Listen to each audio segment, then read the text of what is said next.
All right, and we are live. Let me get this all set up. Hold on a second.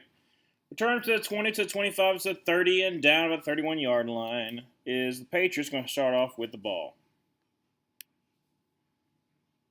Get this all set up again. Come on.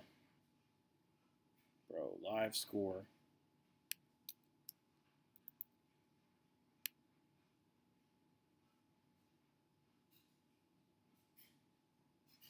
There we go.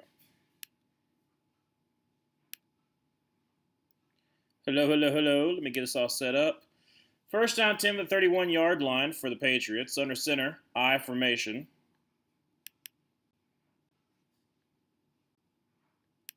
Going to be hands to Ramondre Stevenson. Gets up to the 35, down to 36. Gain of 5 yards. It's going to be second down and 5 for the Patriots. Hello there, Daniel. How you doing? How you doing? It's been an interesting day of football. A lot of great games, a lot of great finishes as well. I don't think this one will be any different. So, second down 5. Shotgun formation for Drake Maye. I'm going to have, looks like it's going to be Ramondre Stevenson to his right.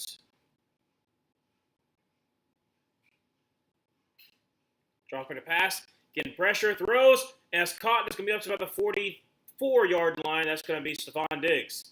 First down for the Patriots. I'm kind of hiccuping a little bit. Whoops, my bad. I expect the 49ers, not 49ers, I'm so used to you saying the 49ers. I expect the Chargers to be able to get a little bit of pressure on Drake Maye, but I know that Drake Maye is going to try to get the ball out pretty quickly. So, be interested to see how a little count and mouse game and trying to make sure to kind of keep him kind of clean. Because, like I said, this is definitely kind of defense to be able to get after him. Shotgun formation, that's going to be a draw who's going to get up about to the 48-yard line. So, gain about 3 or 4 yards, second down 6.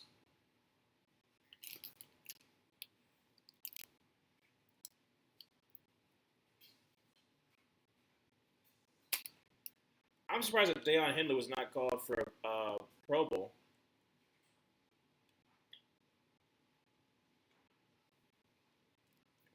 All right. Trips to the left. Shotgun formation. Stevenson to his right. Dropping the pass and is going to throw across the middle. And it's going to be incomplete. Great job there with Tony Jefferson knocking that ball away from Hunter Henry. Third down 6. 13:04 left to go in the fourth and the first quarter. Goodness. Look at Jesse Minter. Obviously, we're going to get a lot of looks for being a head coach this upcoming offseason with 8 availabilities. Josh McDaniels probably not, because like I said, if someone hires Josh McDaniels after seeing what all has been happening with Josh McDaniels, kind of questionable. Third down 6. Shotgun formation with Ramondre Stevenson to his right. Got Stephon Diggs in the slot. Dropping a pass, and gets some pressure on him, and he's going to get sacked back at the 45-yard line. Fourth down for the Patriots. Like I said, that's going to be a big thing for this Chargers. I think it's going to be a lower scoring game. I predict that the Patriots are going to win, but I said 24-20. I think it's going to be a very close game.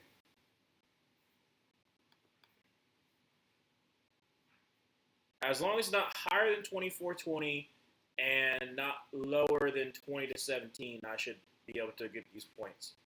Kick is away, and it's going to be returned. See here, it should be actually going to be a booming punt in the end zone for a touchback. So it'll be first down 10 from the 20-yard line for the Chargers. 12:23, let's go in the first quarter. Are we going to commercial break? Yes, we are. All right, so again, great job there by the Chargers defense. I figured that the Patriots are going to try to do like some quick hitters, try to make sure that the pass rush can't really get to them. Like I said, this offensive line is not great. You do have Will Campbell coming back, so like I said that's been good. So Will Campbell's pretty good. But outside of that, your offensive line's been kind of booty cheeks. So.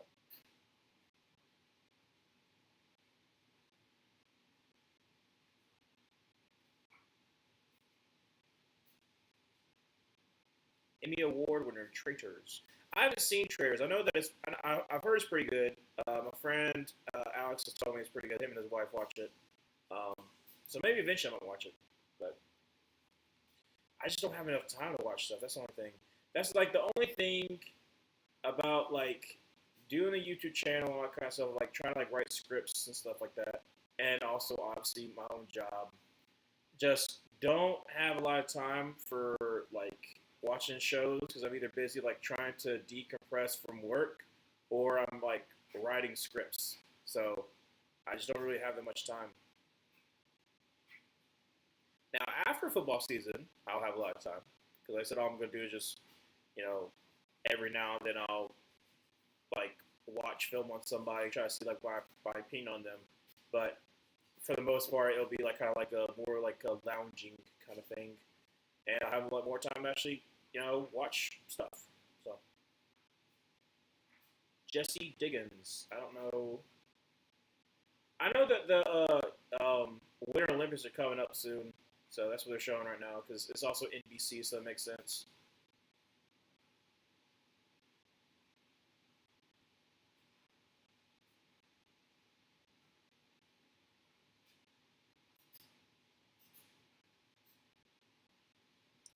If I knew anything about the sports, I might stream a U.S. Olympic game. Who knows? But probably not.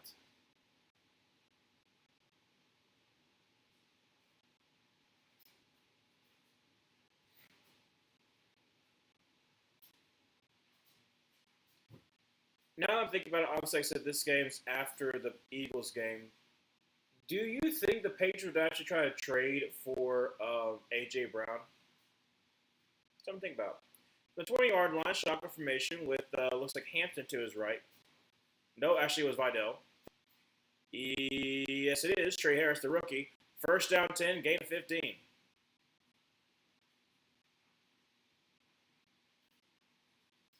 Carlton Davis tried to jump it, but he missed. So first down 10 for the. Actually, he did tip it, but Harris still caught it. 11:50 left in the first quarter. Under center from the 34-yard line. Vidal in the backfield. Going to be a flashy pass, and is going to step in the pocket. Is going to roll up to his right. Is going to run. It's going to be the 35 to the 40, up to about the 44. He might have got the first down, but I think he might just be just short.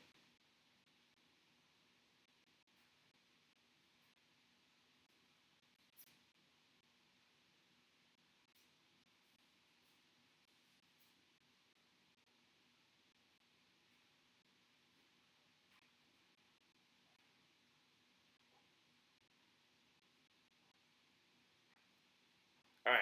So it is going to be second and inches, so he didn't quite get there. Under center, Vidal in the backfield. Going to send Lam McConkey in a motion up to the left. Going to be a run. Hands Vidal, who's going to try the right side. He gets the first down, gain of about a yard or two. So first down 2 in the 45-yard line.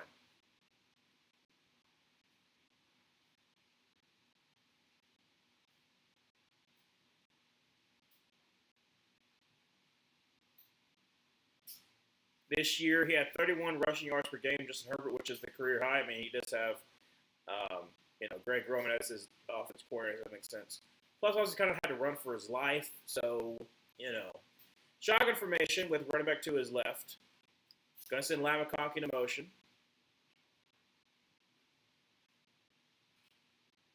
That's false start. Yep, that's false start. On the left tackle, Jamar Saylor. Hey, we got Ronald Torbert. Sorry.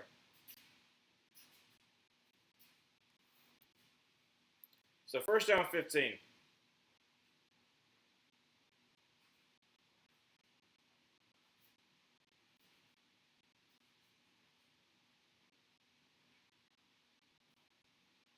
To his right. Shotgun formation. Going to be a screen pass to Quentin Johnston, who's going to get up to about the 43-ish yard line. So gain of 3, second down and 12. 9:46 left to go in the first.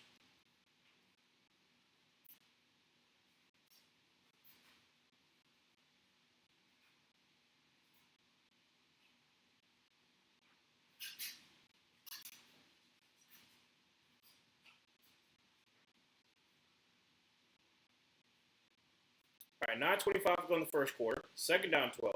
Empty set for Herbert. Drops back a pass, getting pressure, steps in the pocket, is going to throw out of the sack, bat up in the air, incomplete. Again, he has no protection, none whatsoever. Third down 12, 9-11, never forget, never forget. I don't know why I always do that. I always do it whenever like the 9-11 gets stopped, I always do that. Never forget. That and the 7-11 always say always open. Literally just not even try to block. He is in a sea of Patriots. Shotgun formation, running back to his left. Trips to the right. Drops back a pass, and actually has some time. Throws on the field. That's going to be caught. That's going to be Gaston, who's going to be short. It'll be 4th down 2. Great job there by Carlton Davis with that tackle. 4th and 2 for the Steelers. Goodness gracious. That's for tomorrow for the Chargers. Hello there, Emmanuel. Sup, Ryan? Kevin Tulo. How fired is he on a scale of Mike Vrabel to Urban Meyer? Well, I feel like he's going to be fired, but not quite Urban Meyer. I think he's going to – oh, actually, I'll say after this game. After this drive. 4th and 2. Empty set. Actually going to bring Vidal up to help block, hopefully. Trips to the right back to his left. Got to hurry up. And we're just trying to jump off sides. That's it. That's fine. So, not Urban Meyer, but I would say Brian Daboll. I would say Brian Daboll. I would say he more than likely is going to get fired. We all know he's going to get fired. But there's a slight chance. That he's retained because of, reasons.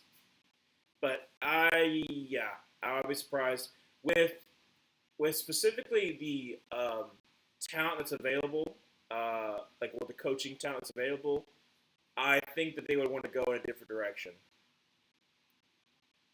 Specifically, like they're probably going to try to trade A.J. Brown because of all the situations going on, or it'll be like that's not a great return by Marcus Jones, so he just returns it back to the 7-yard line.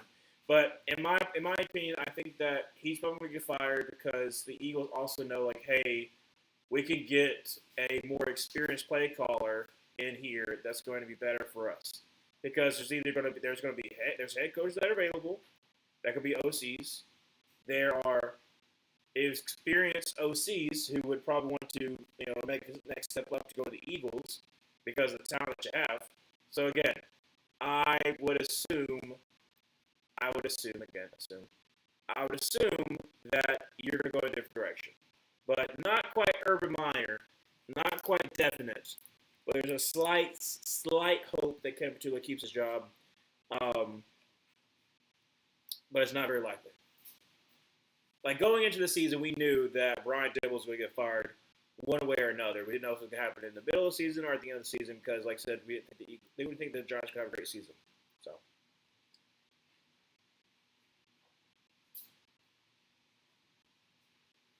which is actually the reason why I didn't want the Giants to take a quarterback because I thought it was like a dead man walking.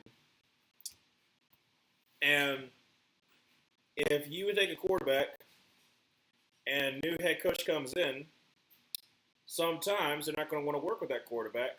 Or if things go south with that quarterback and he doesn't develop like he's supposed to, then the other head coach will be like, well, I want my own guy. I didn't get to pick my own guy.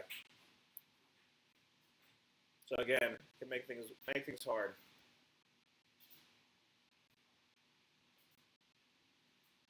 Let's Texas. That's interesting as a Texas commercial for two teams that are nowhere near Texas.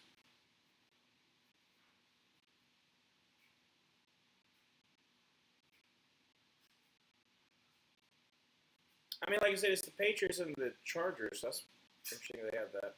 Oh, well. Yeah, I am hoping that. That's London.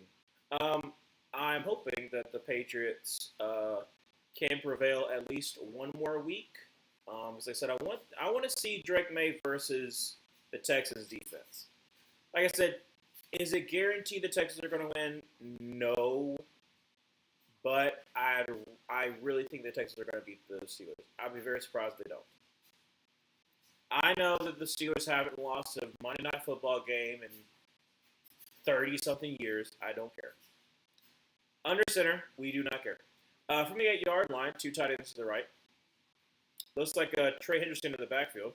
Going to be handed to him, who's going to be absolutely tattooed by Tony Jefferson for a 1-yard loss, 2nd down 11. You could telegraph that was going to happen. He was coming down like a bat out of hell. Just shoo. So 2nd down 11.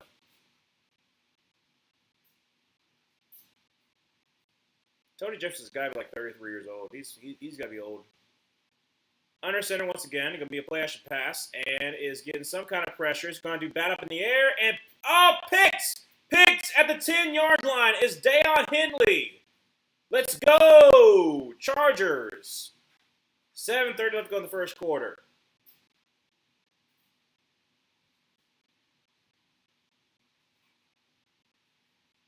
I think is that Tart that picked that? Yep. Tart's the one that batted up in the air.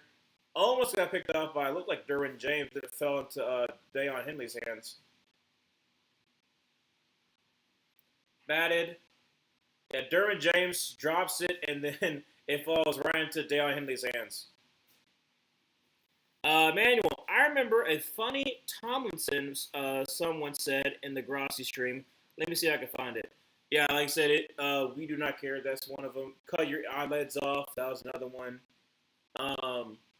What's the one he has? 1st and goal from the 10. Shotgun formation. Sends Lamakonki in motion. Now motion back over to the left. Drops back to pass. And is going to step in the pocket. Is going to scramble. It's up to the 5 and got tripped up, unfortunately. But they mark him down to 6. So, gain for 2nd and goal from the 6. 7:15 left to go in the first.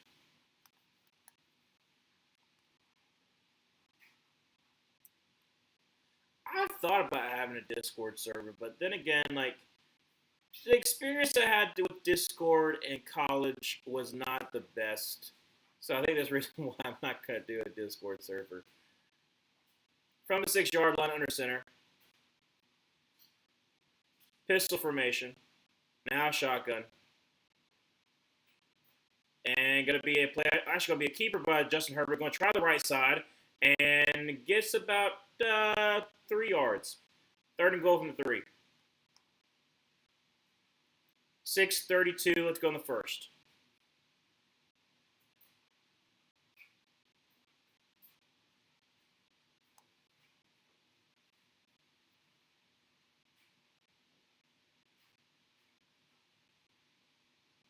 Going to be shotgun formation with Vidal to the left.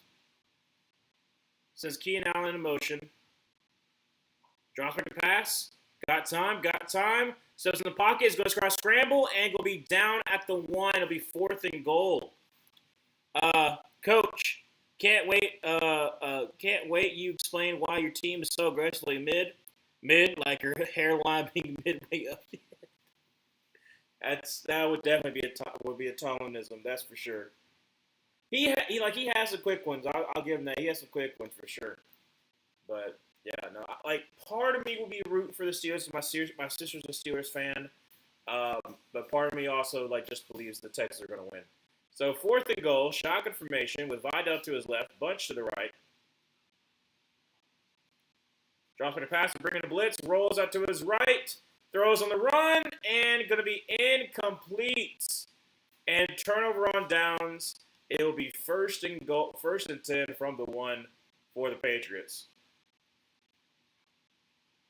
5:12 to come first, still 0-0.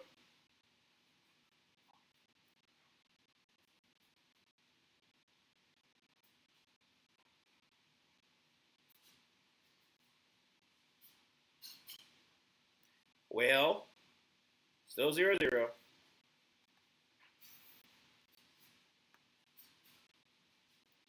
What is this?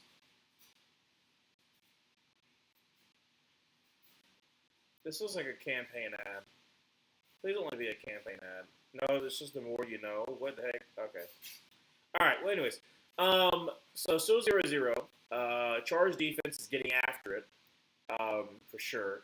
But there's not been a lot of offense so far, which is not bad.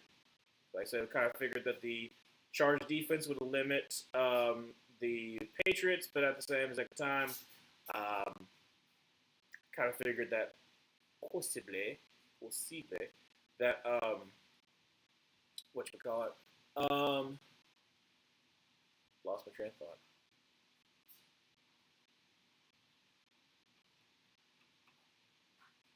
Lost my train of thought. I was going to say something. I have that happen a lot, where I'm going to say something that just completely just goes away. That's wild. That's wild. It's a Prime Video commercial. I think this is actually an old one, but yeah, the guys like giving milk to the baby while watching The Boys. That's interesting.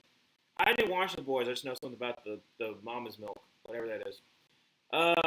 Emmanuel, bruh, Chargers, can't you freaking finish the job? I know. My friend was just bragging about being 4-4 in playoffs. I want to make him eat his words. I'm assuming he picked the Patriots. I picked the Patriots too. So right now I am 2-2. Right now I'm 2-2. Um, I picked the Panthers because I believed, and we were close. And then I picked the Jaguars, and that didn't work either.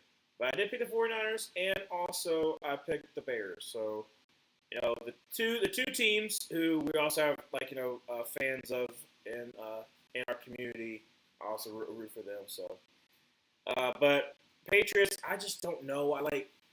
The reason why I picked the Patriots is because I feel like it's gonna be a low scoring game. So I feel like the Chargers defense is gonna be able to get after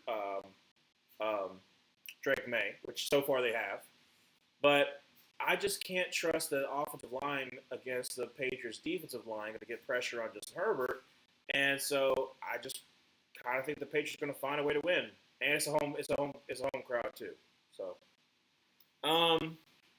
let's see here, Emmanuel. I made a full bracket. I got all the NFC games right, got the Bills wrong, and that cooked my bracket since I got Jags AFC Championship game. Seahawks to the bowl still. That could still happen. Like I said, they do have a favorable matchup against the 49ers, since they did technically beat the 49ers before. All right, let me get this all reset again because for some reason it's buffering. So it's first down 10 for the Patriots. Actually, not. After that, return catch and run by Stevenson up to the 50-yard line. Sorry that I missed that. Like I said, for some reason it was buffering so bad, so I had to restart it. So under center with Henderson behind him. Going to be a gain up to about the 45 and dab about a 45-yard line. So again, second down 5 from the 45. Showing Will Campbell right now. Like I said, Will Campbell, absolute stud out of LSU. I didn't care about the T-Rex arms. He gets pressure. But it is against Khalil Mack, so.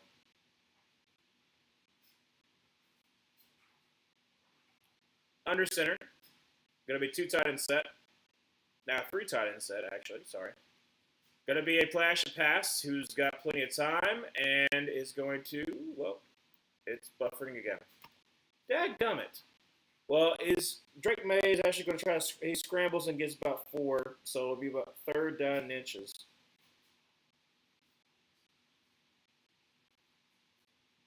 Again, I'm sorry that it buffered.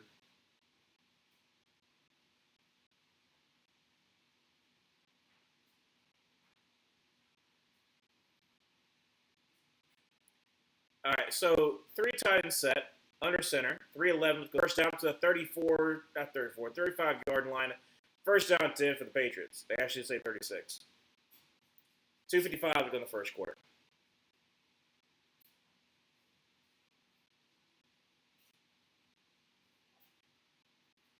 Yeah, Seahawks. It just depends on how I feel about uh, how I feel it's about Sam Darnold. I just don't feel that confident. All right, so under center, I formation. Going to be a handoff. Stevenson is going to try the right side up to the 35, up to the 30, down to the 29-yard line. Nice gain there, about 7 yards. It's going to be second down 3.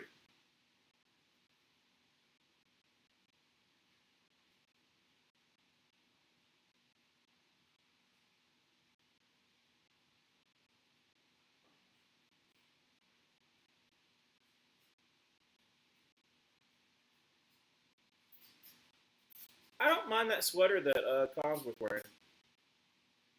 From the 30-yard line, second down like 3.5. Shotgun formation. Got Stevenson to his left, drops back a pass. And to a throw, it's going to be dropped by Diggs. He should have had his hands on it. It's a little bit high, but like he could have gotten that one.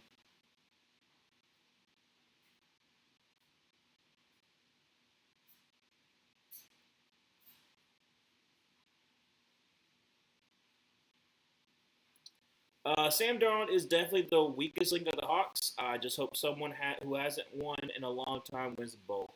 True. I think there is going to be. Like I said, there's a lot of potential. There's a lot of potential. Trips to the left, running back to his right.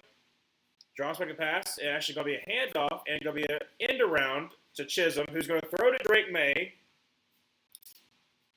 And it goes incomplete. So Chisholm tried to throw to Drake Maye, and unfortunately does not quite work out. Be 4th and 4. So that's the call you call on 3rd and 4. Don't love that. I wouldn't mind if it was like 2nd and 4, but 3rd and 4 a little bit much.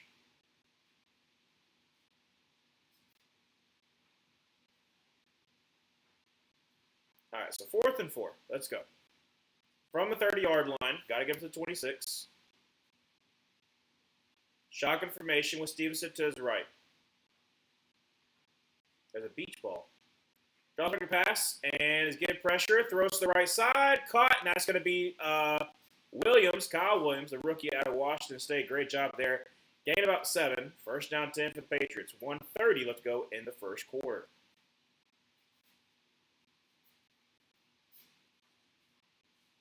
Yeah, great toe tap.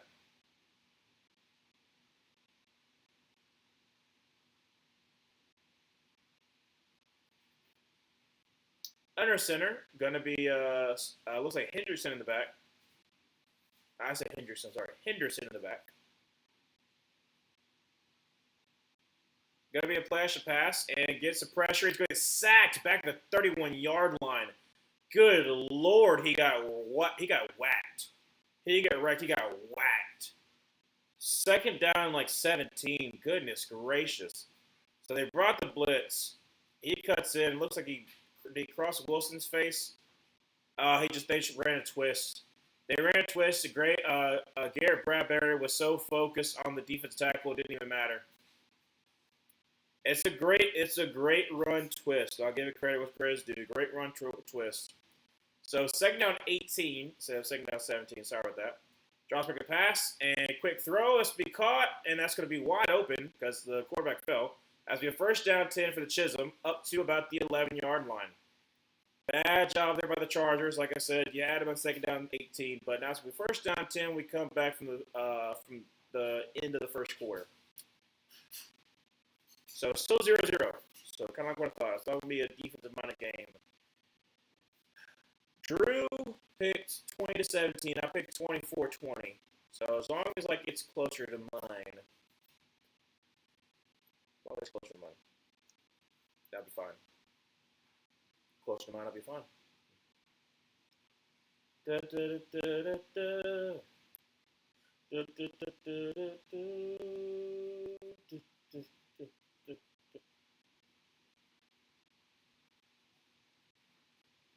All right. Trying to think of something.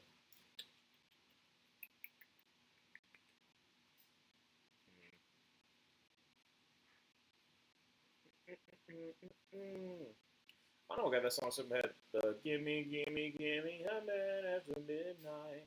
I don't know why that guy's song stuck in my head. Oh, it was a commercial I was watching earlier.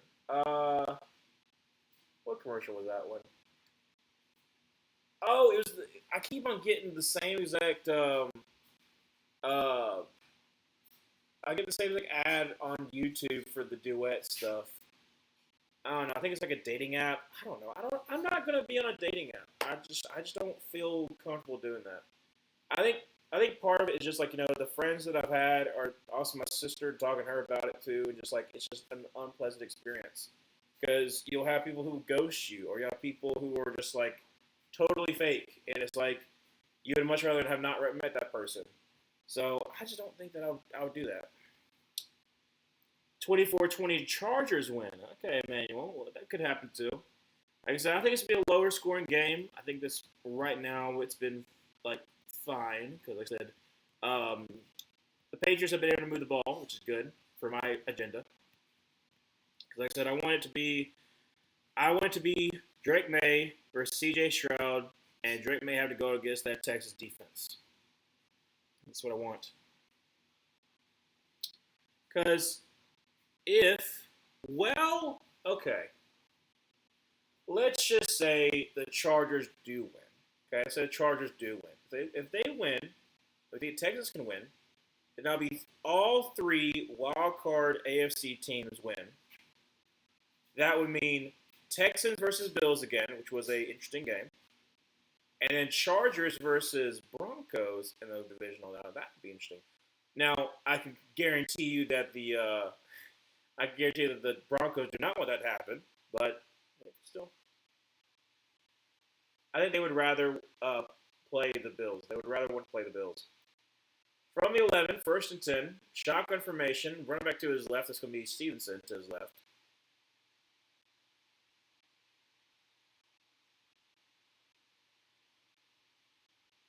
Drops back a pass, gets the pressure, is going to roll out, is going to get about 2 yards. Second down 8.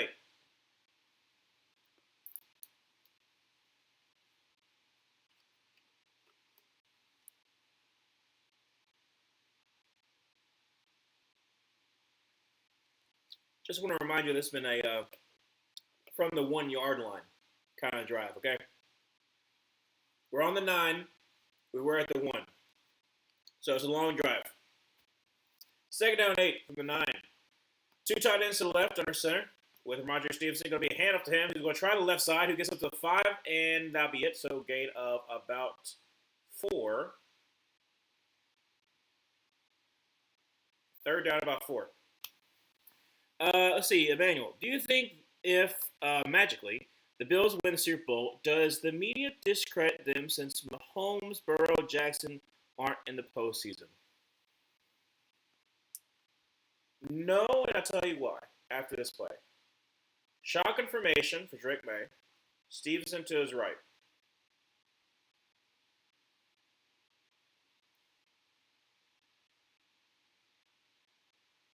Well, Peacock, what are you doing? So I just missed the strangest play in the whole entire world. It just cut off the cut back with Drake Maye just running around trying to throw off his back foot. I don't know what happened because Peacock, I have been talking you up, and then all of a sudden now you messing up with me. I don't like that. If I'm going to talk you up, I expect you to be working well for me. And then all of a sudden it's like going in the shower realm. And so I had no idea what just happened. I'll talk about after this kick. It's a 23-yarder. Trying to get the Patriots up on top. And kick is up. The kick is good. So it is 3-0, 13-32 left to go in the second quarter. And most of the teams in it are young without much experience. Okay, so let me show you something. All right. Hold on a second. Hold on a second. So again, one thing is this. Yes, Lamar's not in it, but Josh has beaten Lamar. Josh beaten Lamar. Burrow, he's 1-1. And then I think he's 1-1. I know he's lost to him. And the Chiefs obviously were the big bats. But let me show you the 2006 NFL playoffs.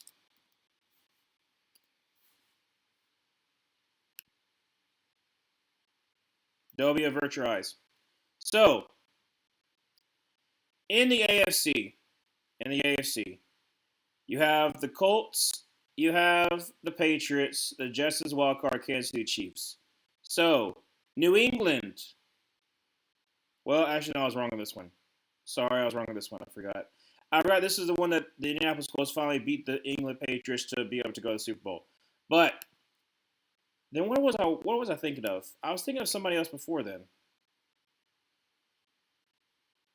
Was it the 2008?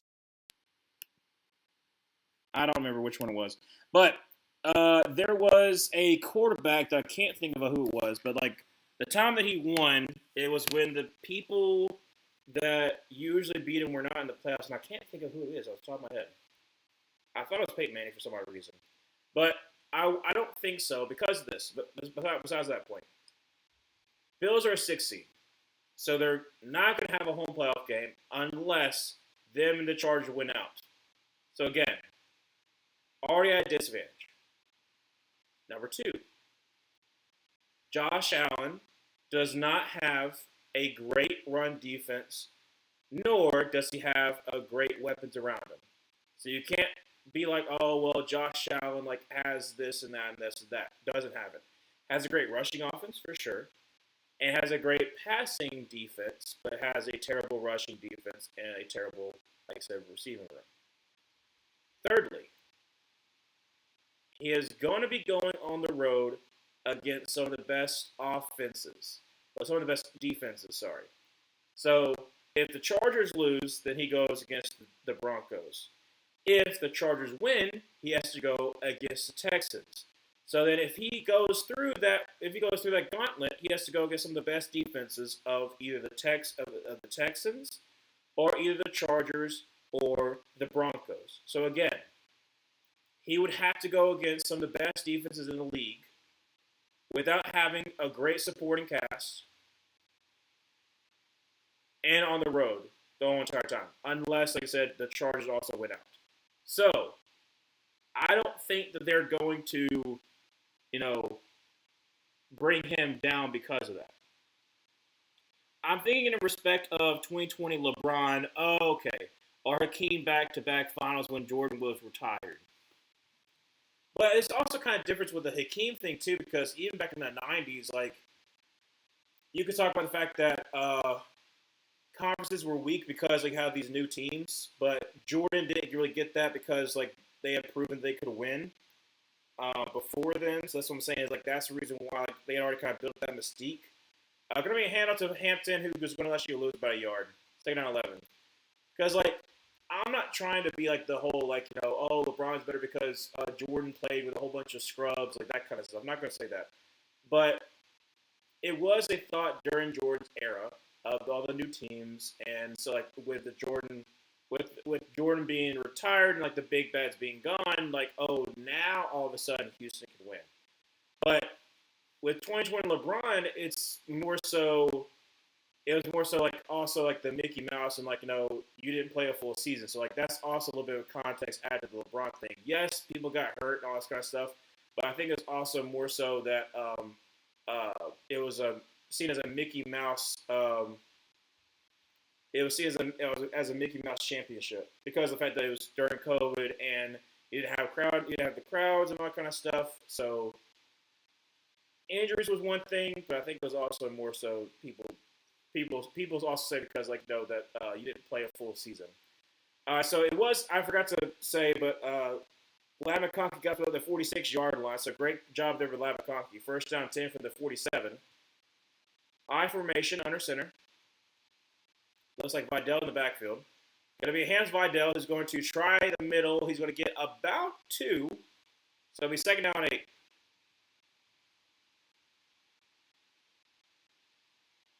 I just heard my stuff go to the door, so I'm gonna get that when we come back from when we have a little commercial break. I'm gonna get that.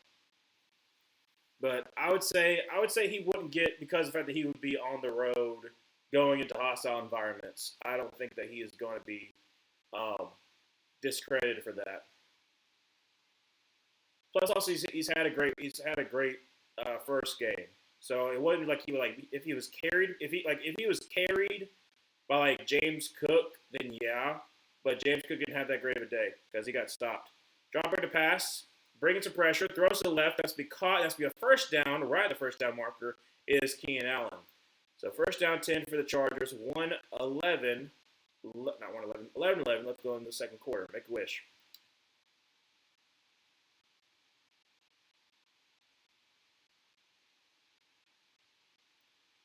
But there is a quarterback that I'm thinking of that, like, he finally made a Super Bowl when he didn't have, like, his regular people in the way. And I can't think of who it was. I don't know. Pistol formation. Vidal in the backfield.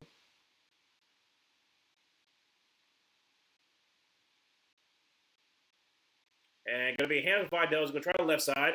Right side. 40 up to the 35. Runs through Woodson and gets the first down. Gain of 11. Chargers, 1st and 10.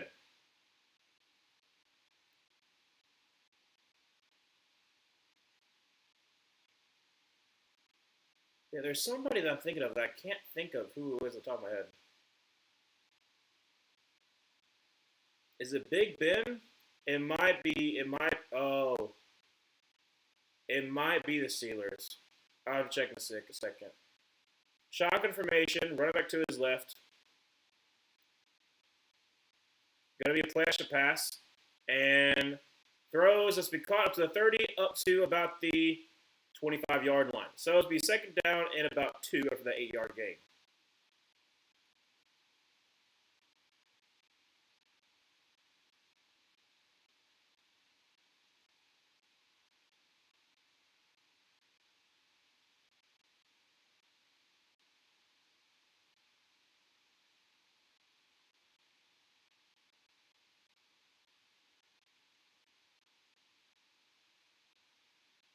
Under center, going to send Lamb McConkey in motion over to the right.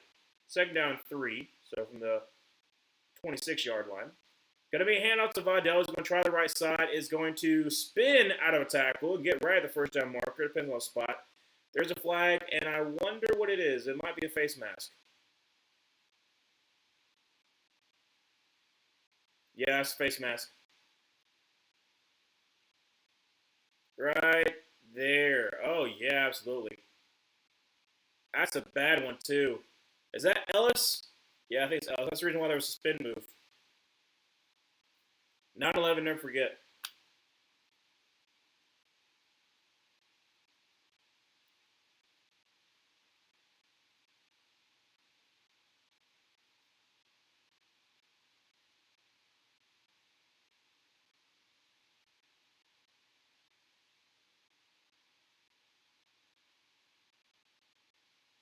All right, Chargers. See what you can do. First down 10.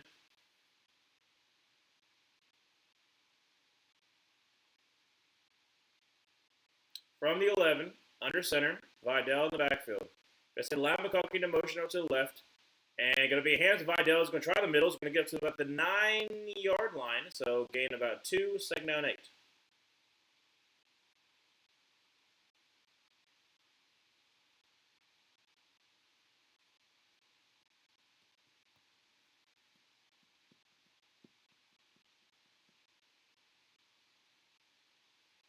$8:40 left to go in 8:40 left to go in the second quarter. It's 3-0. Goodness gracious.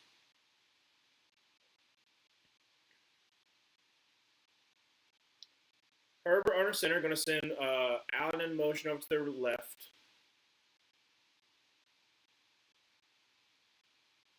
Play action pass, and stuffs in the pocket, is going to scramble, is going to dump it off, and that's going to gain a good. Mike Ripp was upset because he believes there should have been a illegal man downfield, which I think so.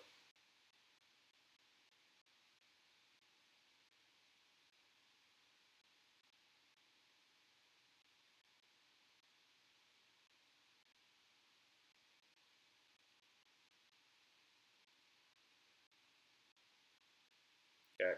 Under center, third down 2. Going to be a handoff to Vidal, who is going to be denied the line.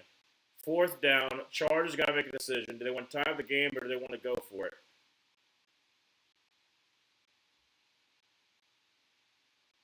Yeah, gonna try to tie up the game.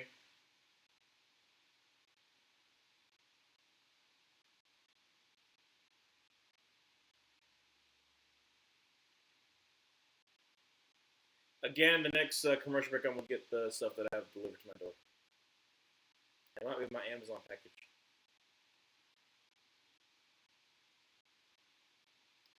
Kick is up. Kick is gonna be good. So it'll be 3-3. 6:52. Let's go in the second quarter. And like I said, my things are looking good. So I'm gonna go ahead and get myself from the door. Oh.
All right, I got it.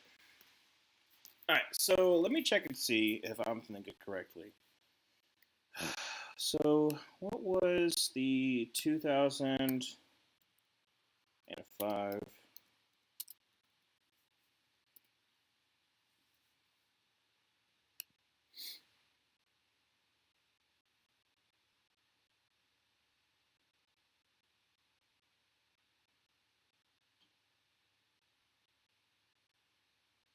Was it 08? Was the no? Because they won in.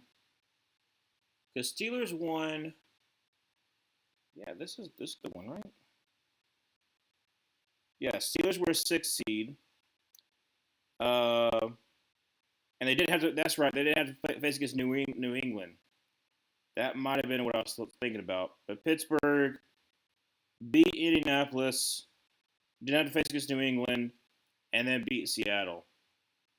I think that's what I was thinking of.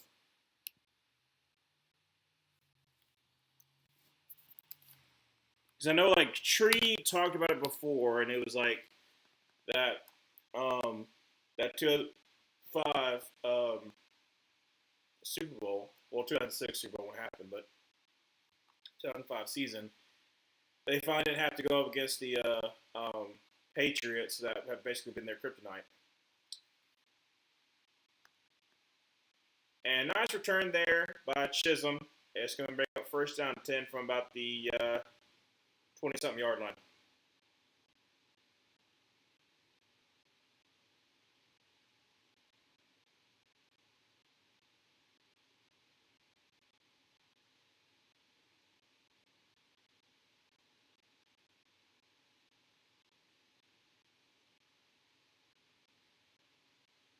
All right, so first down 10 for the Patriots from the 27-yard line.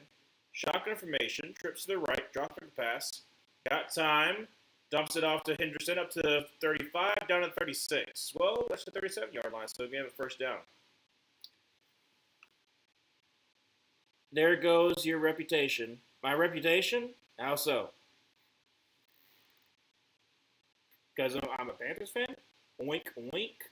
Okay. Anyways, it's first down 10. 6:15, let's go to the second quarter. I formation, so they didn't end up giving to him a second down inches. And going to be a QB sneak, like I said, easily gets 2 yards there. It's a first down 10 for the Drake Maye. 6:02, let's go in the second quarter, still 3-3.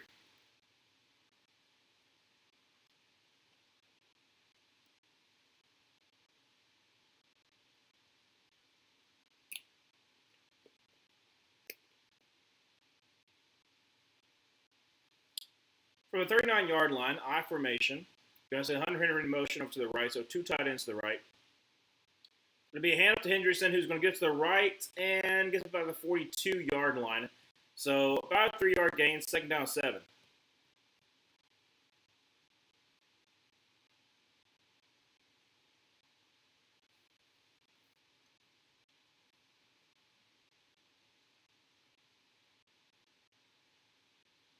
$5:15 left to go in the second quarter. Second down 7.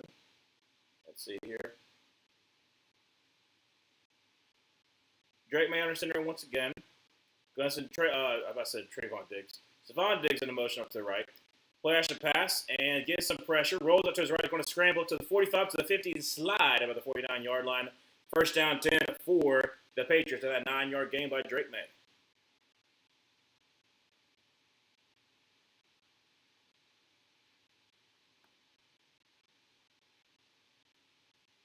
I'm excited to see Drake Maye kind of use his legs. Like I said, obviously your offensive line's not the best. Chargers are able to get some pressure on you, so using your legs a little bit more. I think he's up there as far as like rushing yards for quarterbacks this season. Under center from back midfield, got Henderson in the backfield.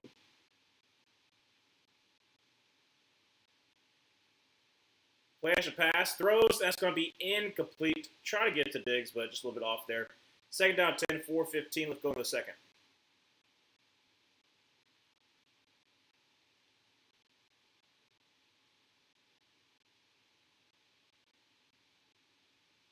Had Derwin James come in on a little bit of a, oh goodness gracious, he got upended. Had Derwin James come on a little bit of blitz. He's 29. Gosh, he's been in the league for quite some time then. All right, second down 10. It's kind of surprising me. Drops back a pass, quick throw. That's going to be caught, and that's going to be booty for about a 4-yard gain. Third down, about 6. 4:06 left to go in the second quarter, so 3-3. Do I like Nick Sirianni? I don't like his attitude. I get that, I guess he's trying to be like Philly in some way. I don't know. I'll talk about it more in a second. But I think that there's a way he's being brought down too low, and also he's being brought up too high. Like it's kind of crazy how I feel about Nick Sirianni. Drops back to pass, throws. That's going to be popped up in the air, incomplete. Fourth down and 5. So I can talk about it now because it'll be a punt.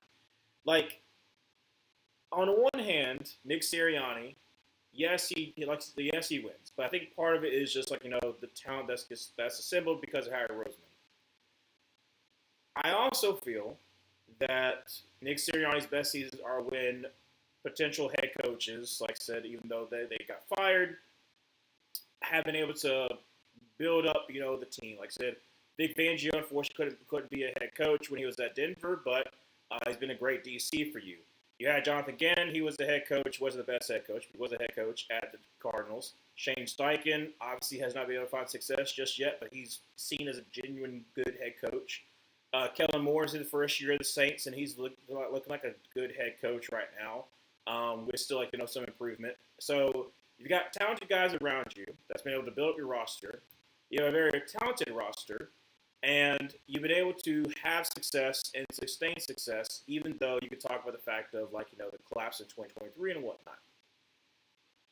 I also hate the fact of him and his.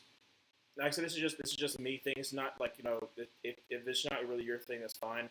But I don't really like if my head coach talks a lot and smack talks a lot, and he does. And like I said, I'm not going to try to tell you how to live your life, but you were talking smack to the 49ers players, and then you lose. Now, granted, I'm sure they were talking to you first. Sure. Like I said, if it's Jawan Jennings, absolutely, because that's what Jawan Jennings does, based upon what other players have said. At the same exact time, you're a coach, and so some players will. There's some players who will be like respect that because, like I said, they can see you're being genuine. There's some players who are going to be like, I don't really know if I like that my head coach is kind of coming down to, back talking all kind of stuff, and I don't know if they want to see if they respect that. So again, it kind of depends. I think he's a good head coach. I just don't think that he is the guy in the long run for the Eagles. I think that the top brass and a lot of the fans are trying to. I don't know. I don't know. It's a weird situation for the Eagles. 'Cause, like he's winning, but at the same time, like you feel like you're underperforming because you set these high expectations. So again, I don't hate Nick Sirianni. I think that in another situation, another place, if like he still had this kind of success, he would be doing well. The fact is that you've collapsed in other seasons. So yes, you have this high win record. Yes, you have all this kind of stuff. You have a Super Bowl win, but a lot of people are going to be like, are you being carried by great players? Are you being carried by great coaches? Or what exactly do you do? So again, I don't know. I don't know. Nick Sirianni is the NFL equivalent to Drake Maye. I don't know about that, but I see what you're talking about. But yeah, it's like it's the Chiefs fans. I can't hear you like that thing, and then like to see him today and him. Obviously, like I say, we'll see it later on. Him talking back and forth with um what you call it, him talking back and forth with AJ Brown. What that's going to be, but yeah, it's going to be. It should be a incomplete pass. Yeah, it should be incomplete pass. Justin Herbert just kind of like tried like just like kind of like it off to Vidal. Yeah, it's definitely still a throw. So again, it's a throw. That also takes a lot of strength. Yeah, it's technically still a throw.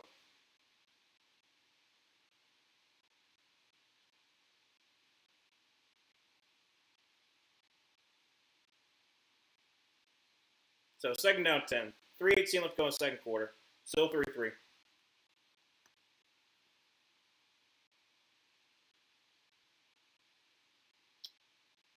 From the 8. Vidal to the left.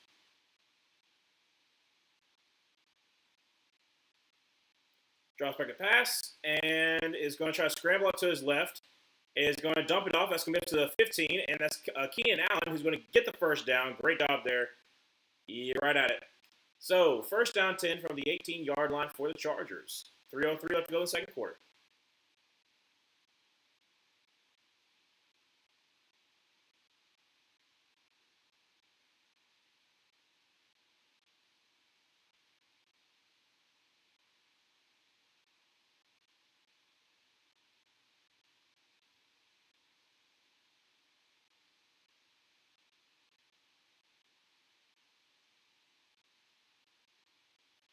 All right, shotgun formation.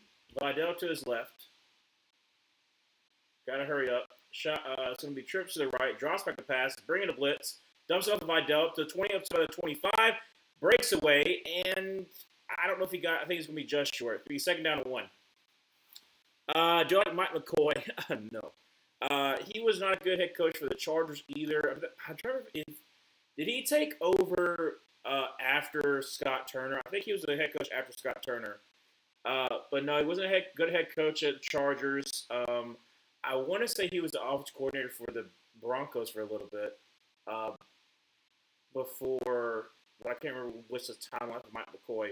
But I just remember him at the Chargers. It wasn't the greatest, and then like I said, it's kind of like a placeholder for this Tennessee Titans. So, um, if anything, I think that Mike McCoy could be like a good like senior offensive analyst to kind of like help out your offensive side of the football. Kind of like same like what Jim Caldwell is doing for the Panthers. Like I said, was a great OC, not really a great head coach. Though Jim Caldwell did have decent seasons at the Lions. Um, Actually, I said before Dan Campbell got there, that was probably the best seasons you had was under Jim Caldwell in the 21st century. I will say that. So again, I don't feel like he's a great head coach, but like I said, he has other positions he could do well at. So that's about it. But yeah, Mike McCoy not really a good head coach.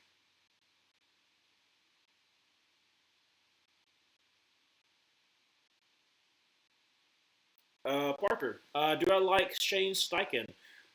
I think that,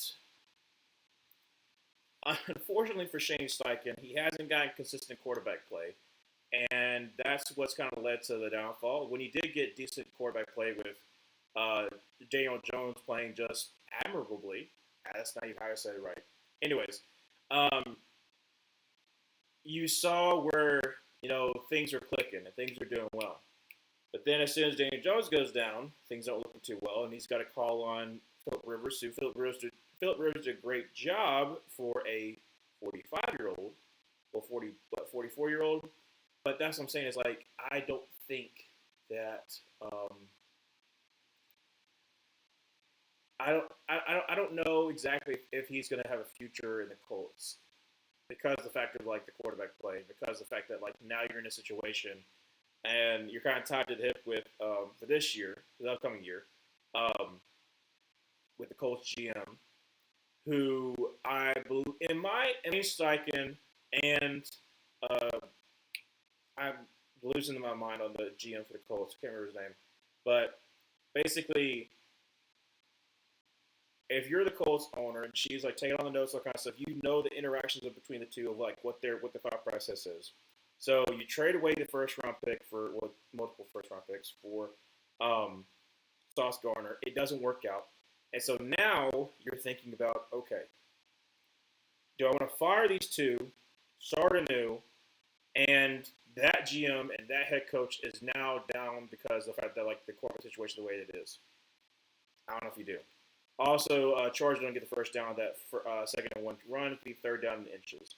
Um, so in my mind, I think that's the reason why she decided not to fire them. I know that a lot of Colts fans are upset, but this upcoming season is going to determine if Shane Steichen gets there or not. Try to go QB sneak. I don't know if he got there. It might be fourth. I think it's fourth down. I think they're going to mark a fourth down. Yes, they're going to mark him short. So 131 left to go in the second quarter, and the Chargers are going to punt this ball away. Unless you want to go for it and set up the Patriots in the easy field goal range. But hello, Josh. How you doing? How you doing? But yeah, like I said, I don't know if Shane Steichen's the guy for the Colts, but I think he's a great offensive coordinator. And if he can just get the quarterback right, I think he could actually save his job. But it's going to depend. It's going to depend on if they're able to get the right quarterback. Because like I said, they have the talent. They have a great group of wide receivers. They got obviously one of the best running backs in the league. But it just depends. It really depends. Do I like Jake? I don't know who that is. Jake Dickert? Dickert? I don't know who that is, Parker, unfortunately. I can look at who it is up, but because we're at a commercial break right now. So like I said, it'll be fourth down in inches. 131 like what's left to come when we come back. So he said Jake Dickert?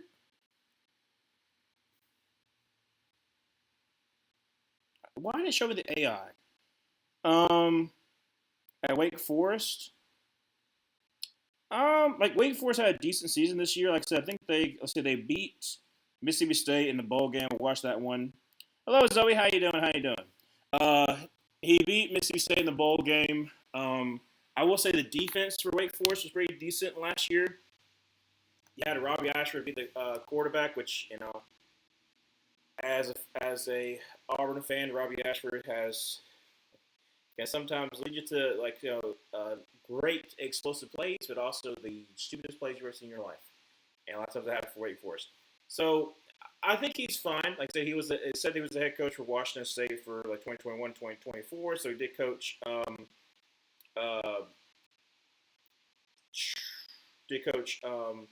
Cam Ward for a year. Because Cam Ward went from Incarnate Ward to Washington State to Miami. So like I said, it has that as far as like developing Cam Ward under his belt. Can he improve in his second year at Wake Forest? I think it's a little bit too early to kind of decide about him just yet. Because like I said, he's only been 1 year at Wake Forest, though it was a successful year. So I'll wait till next year to kind of give like a better assessment on him. Like I said, it's just been 1 year as far in having more success. Because like I said, he didn't have that much success at Washington State. here and there. Do I like Kenny Dillingham? Yes, I've talked about Kenny Dillingham a couple times. First when he got the job at Michigan, I think you asked about how I felt about him before. But with Kenny Dillingham, he took over after Urban Meyer left from Utah to become the head coach at Florida. So that was in 2005 or 2004. I think Kenny Dillingham took over in 2005. So it was the first year, 2005, all the way to 2025. So been there for 20 years. And the other thing is this. So Utah has been a tough, tough place to play. And has been a tough, outing for Pac-12 teams. So you have Pac-12 teams that he's played against a lot, which is like USC, UCLA, Washington, and whatnot, and he's given them a lot of crap over the years. So again, he knows how to play them, and he's the kind of person that you desperately need at Michigan right now. First down 10, dropping a pass, going to dump it off to Keenan Allen to the 35, guess before he gets helicoptered. So gain of about 7, second down 3. Clock continuing to run, 102, 101, 1 minute. 3 timeouts for Chargers. But yeah, he's going to be there for about 3 years, and then he'll probably retire. Drops back a pass and gets the pressure. Oh, he got hit in the face. Yeah, hit in the face, but like I said, it's still going to be a sack. 45 seconds, 44. Clock stops after the timeout was called. But yeah, I said I think Kenny Dillingham is a pretty decent dude. Yeah, Milton Williams is the one that kind of hit him in the face. Like I said, it's not going to be a penalty. I don't think it should be. So timeout is called. Harbaugh's like he got hit in the head. And I'm like, I don't like. Yeah, he got hit in the head, but I don't know. I just don't. I don't like when they when a hit in the head is going to give you a first down. You know what I'm saying? Is K Mays good? Yes, Luke K Mays is good.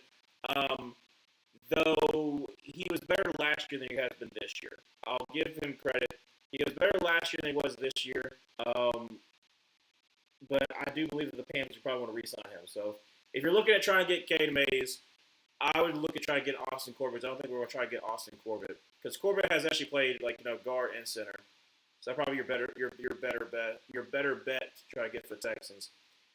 Drops back a pass, and he steps in the pocket. He's going to scramble. And he's going to get sacked. So that's it.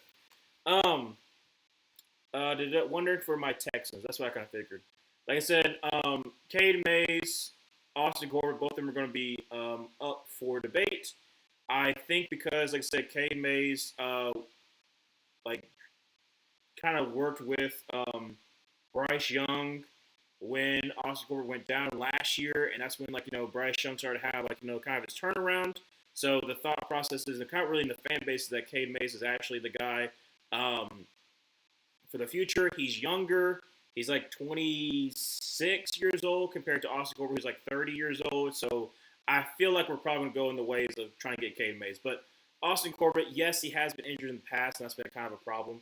But he can play both center and guard and play at a decent rate. So that would probably be who I would go after if I'm a Texans.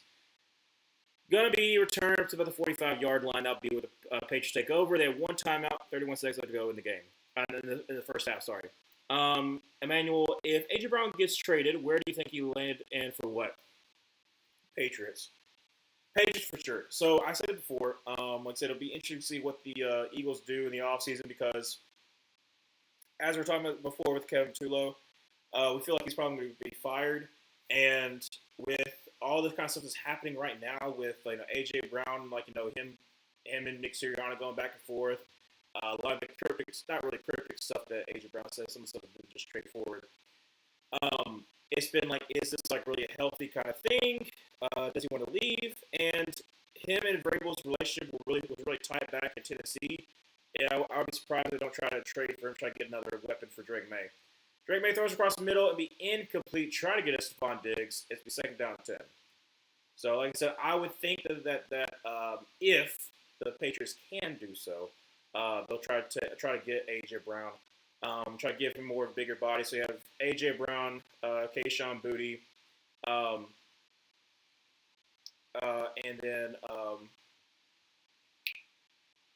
Stephon Diggs. Which Stephon Diggs is only going to probably be. I mean, he's like what 30-something years old. He'll probably have another 2 or so years being good. Same thing for probably. I don't know how AJ Brown will do.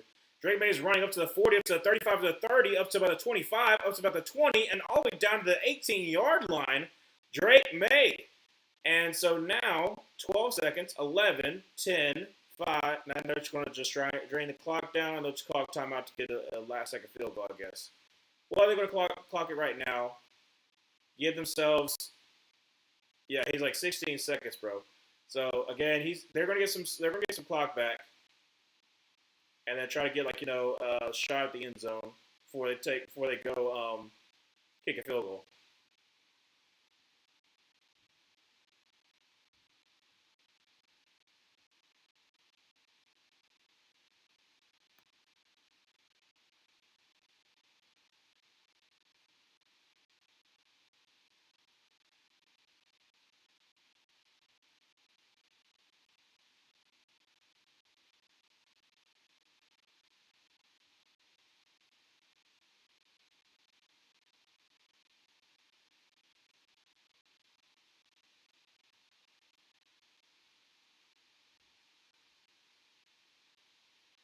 Shotgun formation. Stevenson to his left. Drops back to pass. And is going to throw for the end zone. Well, actually, back in the end zone. So 11 seconds left to go in the second quarter. Second down 10. Again, like I said, take some more shots in the end zone, and they'll just kick a field goal.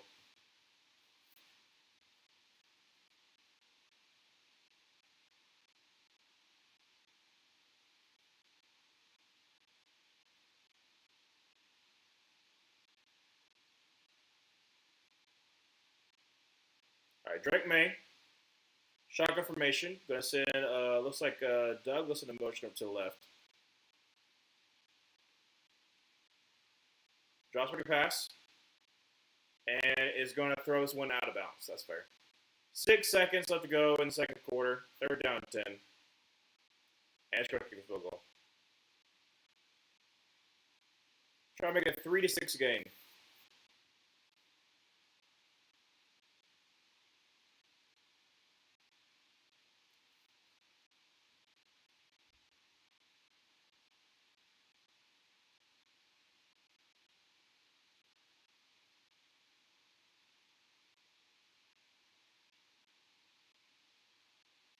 And timeout is called by the Chargers.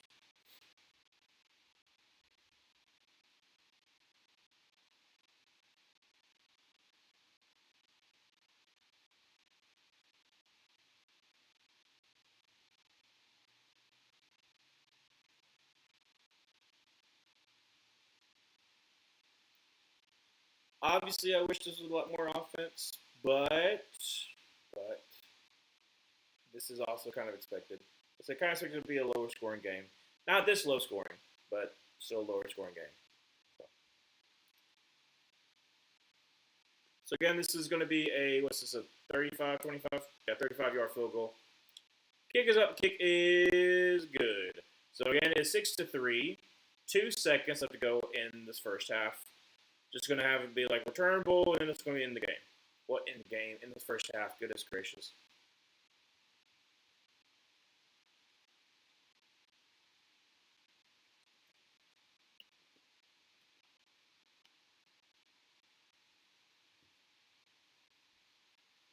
Drake Maye 5 rushes for 55 yards. I mean, obviously had that long one, but he's like I said, he's been making it happen with his legs.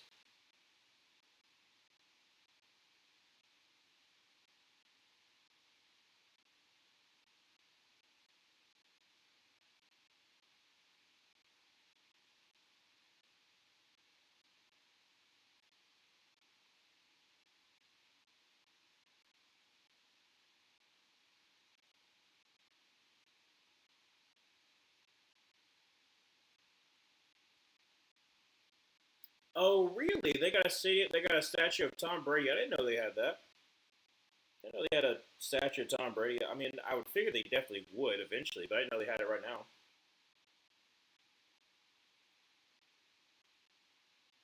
And the ball fell down because it says windy. It's been really windy in some of these games.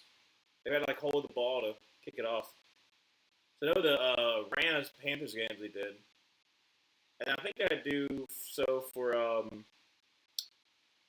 think it was the Bears. The Bears game too was kind of windy too.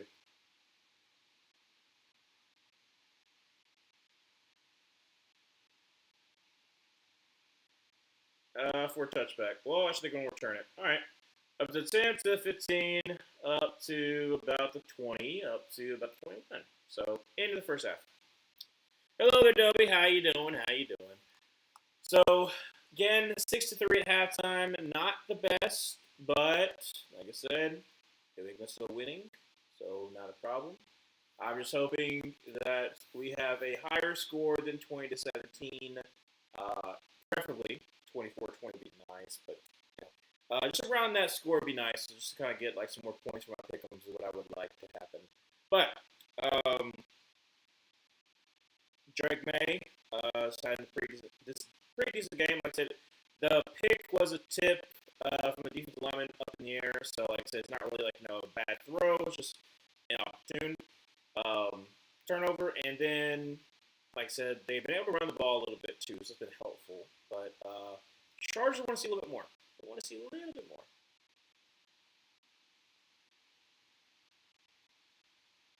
Did you little face down on Mike McDonald? Mm. Also, nothing, Dobie, since you're here, Dobie, because the fact that the 49ers won, if the Panthers had just won, the Bears and the Panthers would have go face off against each other. If the Panthers just won, we would have faced off against each other for a shot to make the NFC Championship game. That would have been fun. Again, it doesn't hurt as bad as it used to. Like I said, I've kind of thought through it. I made the video and whatnot, but still kind of hurts. But still, things looking good. What was I talking about before? I'm kind of ready to talk about the other matchups right now that we potentially have. Like I said, we got you got Bills more than likely, depending on what happens this game, playing the Broncos. If not, they're playing the winner. So if let's just say the Chargers somehow win, then the Bills become very excited to try to watch the Texans versus Steelers because that's who their opponent is going to be. And if I am the Bills, I want all of the Steelers' magic to work in the favor of the Steelers. Just somehow, some way, face the Steelers. Because if you could face the Steelers, bro, Bills could beat the Steelers because they did it before, and then somehow, some way, they could make it all the way to the AFC Championship game. And if the Chargers win and then they beat the Broncos, bro, hold up a second. We didn't talk about that yet. So Bills are the 6th seed. Let's just say somehow, some way, the Chargers win this game. So it's Chargers versus Broncos, and then it's the winner of the Texans versus Steelers versus the Bills. If the Bills win the divisional game, obviously I think they'll have a better shot of beating the Steelers than they would beat the Texans, based on what they've done in the previous matchups. But if the Bills win and the Chargers win, and it's the 6th seed versus the 7th seed, and the Bills have one more game in Highmark Stadium, or in Orchard, is it Orchard Park? Because Highmark Stadium is the next one. Anyways, their old stadium. That would be amazing. For the AFC Championship game, bro, that would be awesome. I don't think it's going to happen, but hey, it's technically the possibility now. Oh, that would be great. That would be great, dude. And then versus the Chargers. So one of these two teams that hasn't been in the Super Bowl since the 90s. Since the 90s, they get to make it to the Super Bowl. That would have been awesome. That would be an amazing story. That would be an amazing story if that happens. Yeah, I was confused for a second there, Dobie. I was like, what was it for? And I was like, oh, that's what it's for. But again, so far it's been a great playoffs. I already know that we talked about it. All games had about 4 points or fewer. All had game-winning TDs in the final 3 minutes. And the most lead changes in a single playoffs. And the fact is that we're not even done with the wild card. We have only done 4 games, and we only have 12 lead changes in the fourth quarter. Oh, they're going to show a touchdown.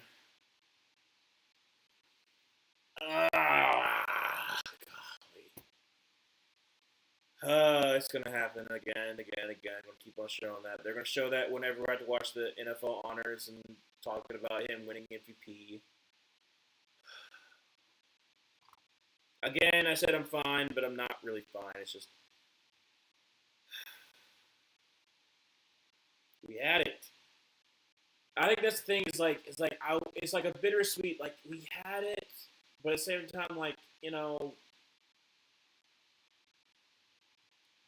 we fought valiantly. We fought, courageously and whatnot. But it still hurts. Still hurts that we lost.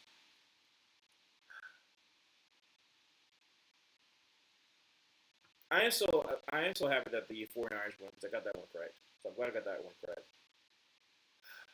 I felt it in my bones. I felt my bones. But I also felt the Panthers would win my bones. I didn't have either. Look at that. Dallas Goedert, first TD with a touchdown run and a touchdown reception in postseason history. Good for him.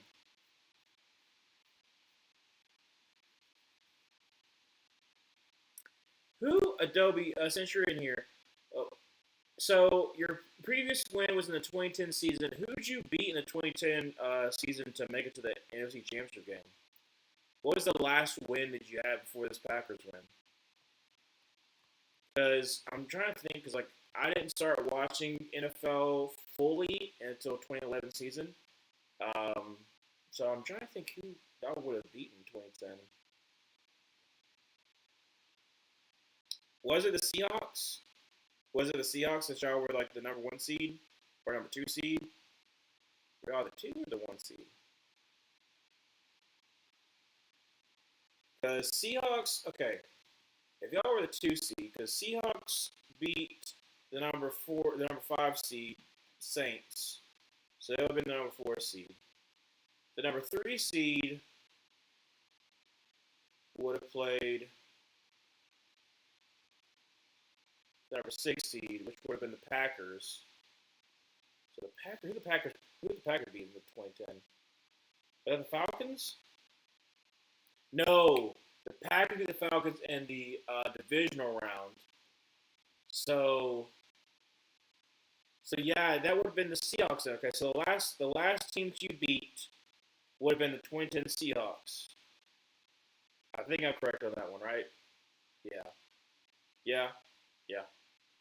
Okay. I had to think about it for a second.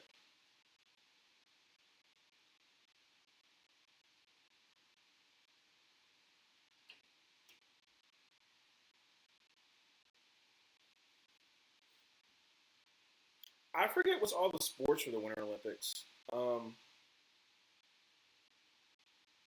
is? I gotta check and see. Well, I mean, we can just see like what's coming up. Uh, Winter Olympic. Doesn't start in February? February, yeah. Sports. Do minus AI because I don't want to see the AI. All right, so let's see here. Ice hockey. All right, so let's see here. We got alpine skiing, biathlon. Wait, on skis shooting a gun? Oh, that looks awesome. Bobsled.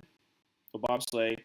Cross country skiing. I've seen that. Curling, figure skating, freestyle skating, ice hockey, the lunge, a luge, Nordic combined. That sounds tough.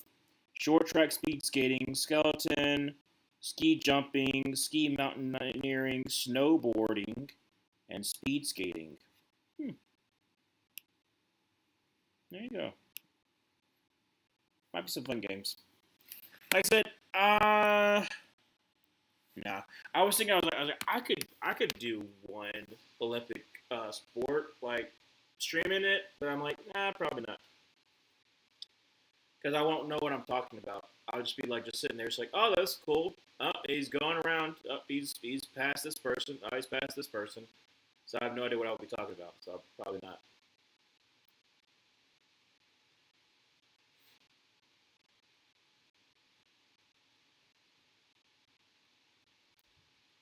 Talk about the Super Bowl. Is it NBC's turn to do the Super Bowl this year? I wonder.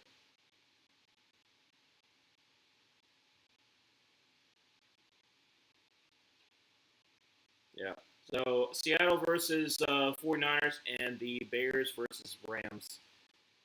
Bears, I want you to beat them so bad. I want you to beat them so bad because I think you can.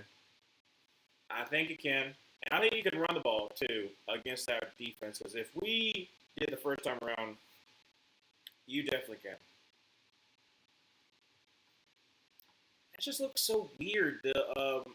They're showing like the AI stuff, like this is what like Bijan could do. This is all this kind of stuff. It just looks weird.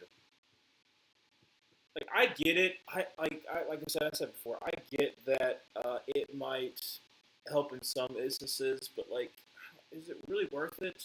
Is it really worth it? I don't think it is. I don't think it is. But like I said, just my opinion.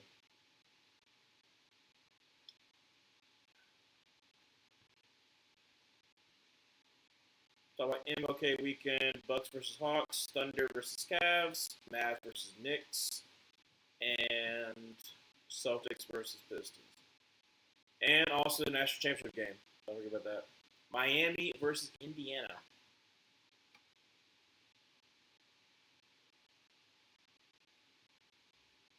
I am excited for the national championship game. Like I said, like it's two teams that have been in a while. One, Indiana's never been, and then Miami hasn't been since 2002.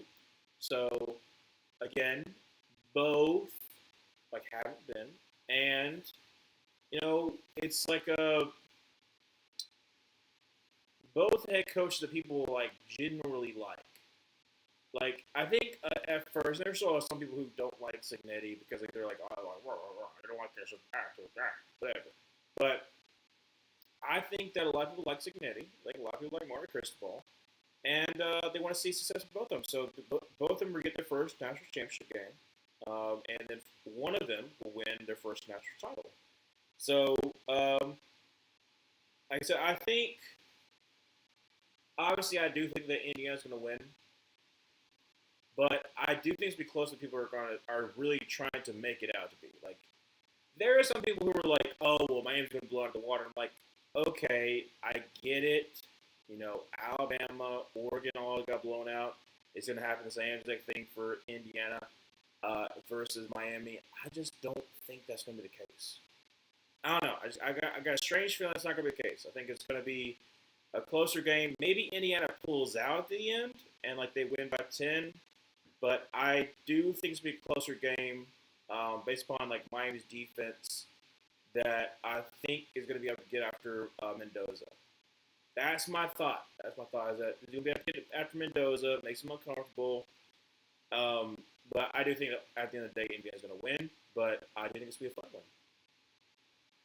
At least it's not going to be a boring game. Like the two Indiana games that I streamed we're not. I don't want to say they were boring games, but they were for sure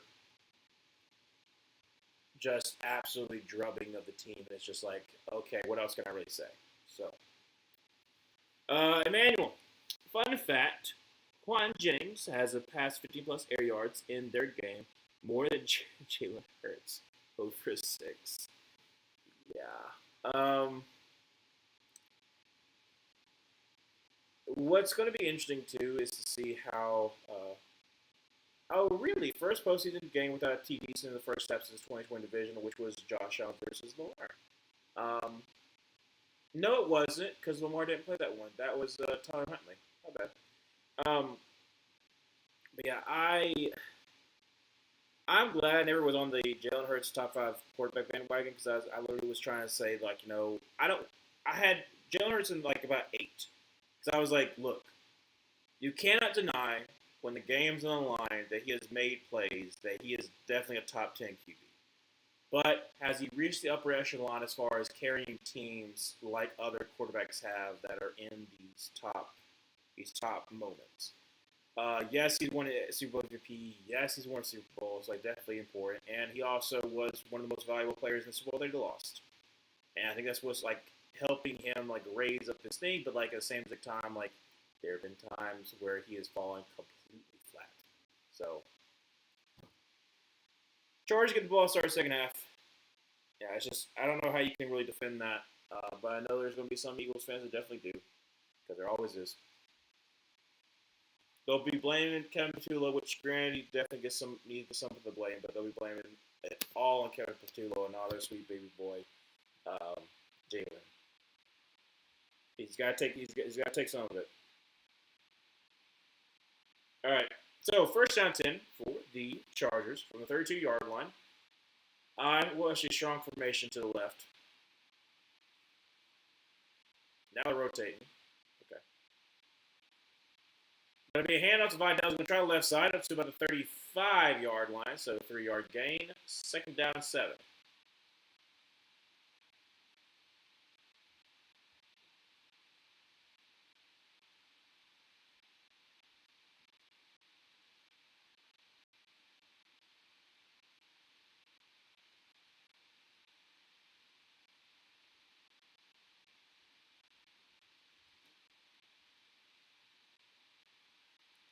Under center, going to be Vidal in the backfield from the 35-yard line.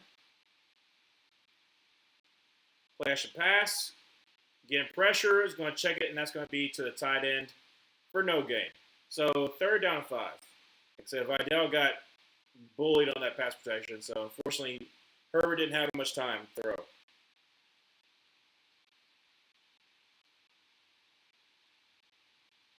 Yeah, us came through that hole. Vidal just kind of got bullied.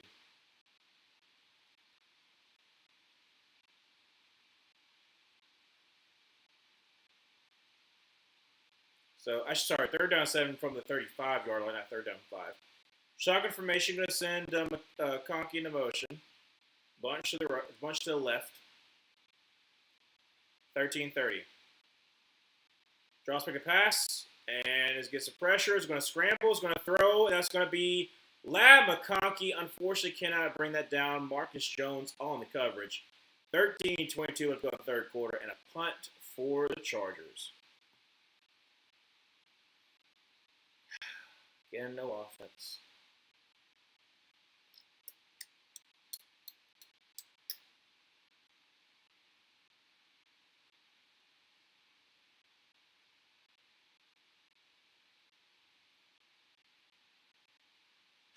All we want is some offense, people. All we want is some offense.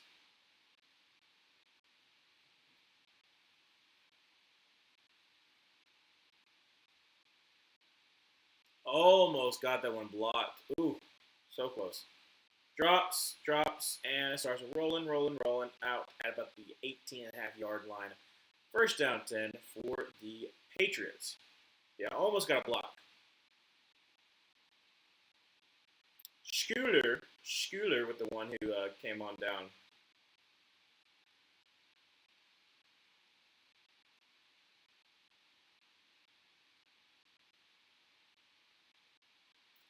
All right, so trips to the left, right back to his right.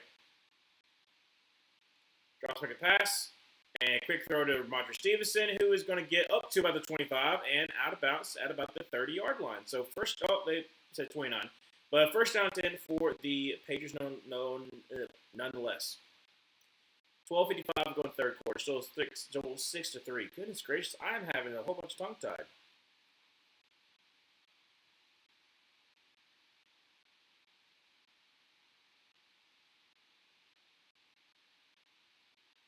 From the 29-yard line, under center, going to be strong to the right. Stevenson in the backfield. Going to be a delayed handoff, and he's going to be swallowed up by Tart. And it'll be about no gain there. Second down 10.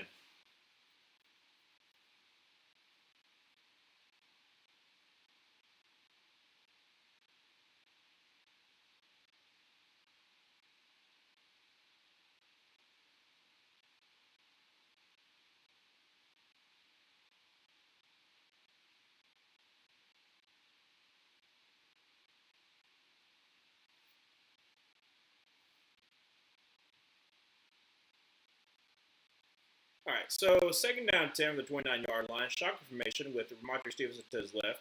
Drops back a pass, getting pressure, throws. And that's going to be caught. And that's going to be Henry, who got walloped by Tony Jefferson, but still gets first down, gain of 15.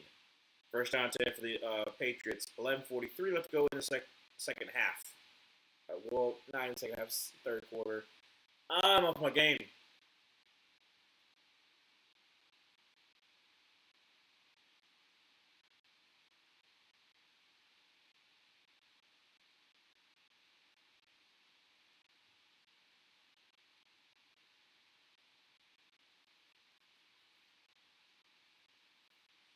From the 45-yard line, shotgun formation with Stevenson to his left. Drops back a pass, and quick throw to Booty, who's going to be up the 50 to 49-yard line, depends on the spot. Second down 6, second down 5.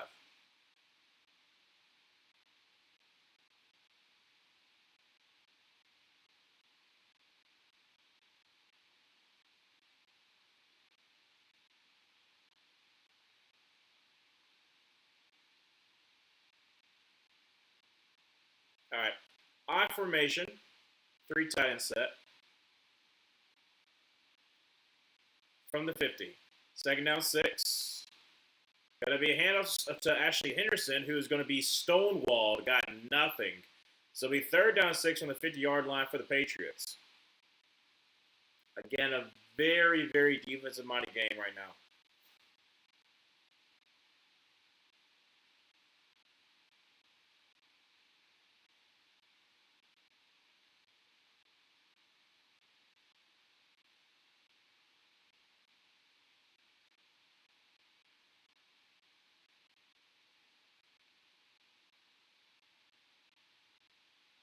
All right. Shotgun formation. Running back to his left. Going to send Diggs into motion. Drops back the pass. And is going to just dump it off Stevenson. Got a whole bunch of room to the 45 to 40 up to the 35-yard line. Down by the 33. First down 10 for the Patriots. Great job there by Stevenson. Kind of sneaking out there. 9:40 left to go in the third quarter. Still 6-3. But the Patriots are moving on down the field.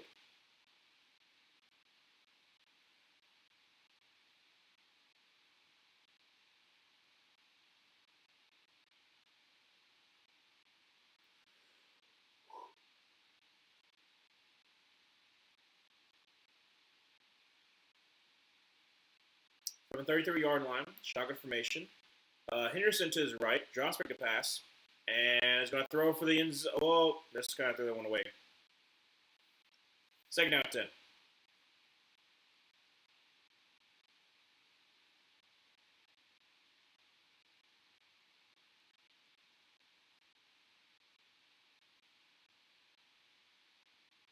Goodness gracious, what is Mike Grable doing? Is he hurdling? He just bending over. Goodness gracious. All right, well, second down 10. Empty set, trips to the left. Henderson's out wide. Drops back a pass, only rushing 3, throws across the middle, speed to Diggs. He's going to be just short, game 9 though. Third down and 1. Up to the 24-yard line.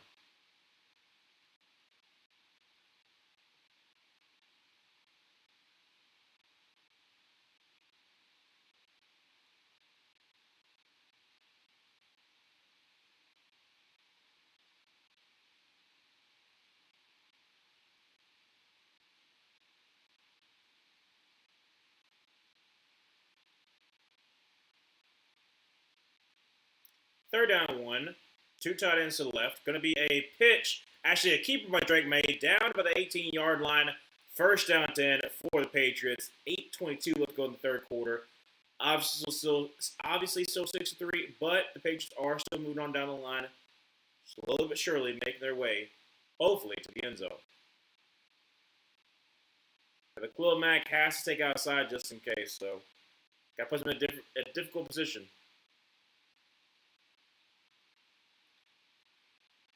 Under center, I formation. Going to be a handoff to Henderson, who gets like maybe a yard. I don't know about that. And unfortunately, it looks like Morgan Moses is down on the ground. He's up now. This is fine. So, second down 9.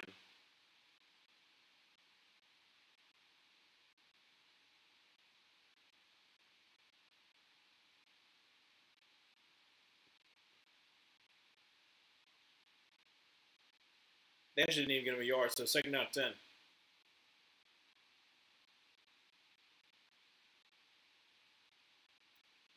Shotgun formation, drops back a pass, and is going to get sacked and fumbles and recovered by the Chargers. That is a first down 10 for the Chargers. Still 6-3. 7:06 to go in the third quarter. Oh my goodness. Oweh, the trade for him from the Raiders has paid off. And also Hand is the one who recovers it. Yeah, Oweh just kind of like rips it away. Hand just falls on top of it. Still 6-3. This is a defensive-minded kind of game.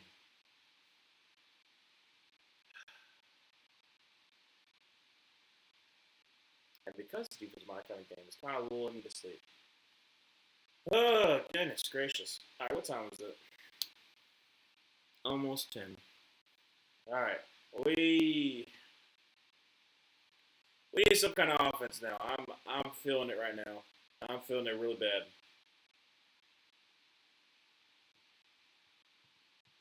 All right, since we're at commercial break, I'm just gonna get me a root beer. You gotta give me a root beer, A&W. Oh gosh.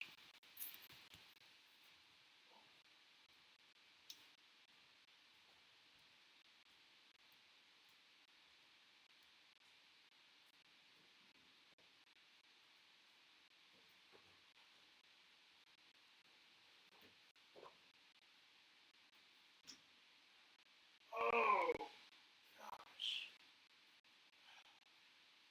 I gotta stretch a little bit. Good lord, I've been sitting down for too long. This is the third game I've been sitting down for. Oh.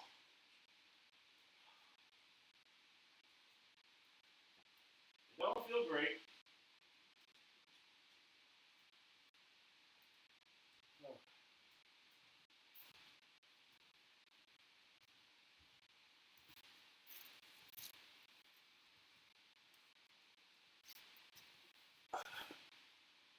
Oh, there we go.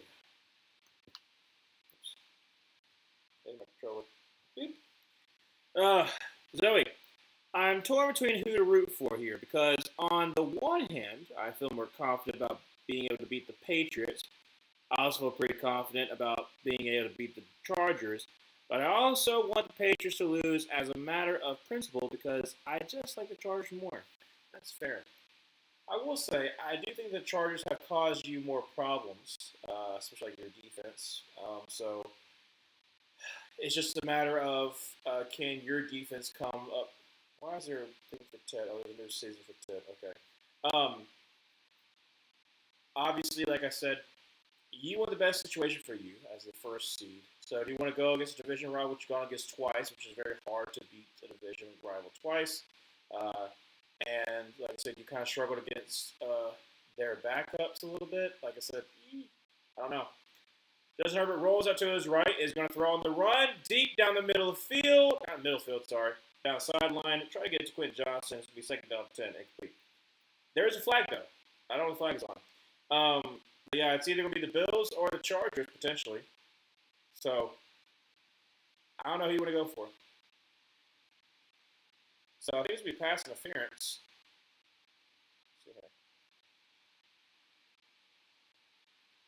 There's no foul. All right. I'm going to move on over. Ooh! I guess this is a low couch.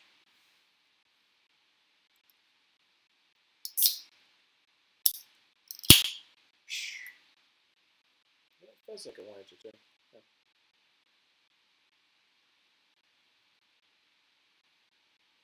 I know there's no caffeine, so that's why I'm, like, not really worried about it. But it does, like, give up that vibe of, like, kind of waking up a little bit. Because of the boo-boos. So, second down 10. 6:56 to go in the third quarter. Shotgun formation. Bunch to the right. Vidal to his left.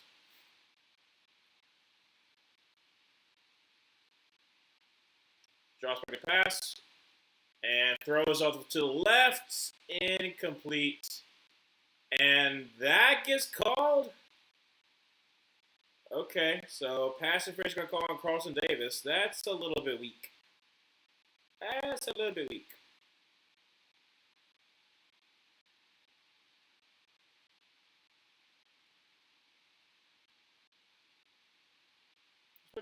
He's been pushing off too. That's called pass interference. Are you kidding me? Are you kidding me?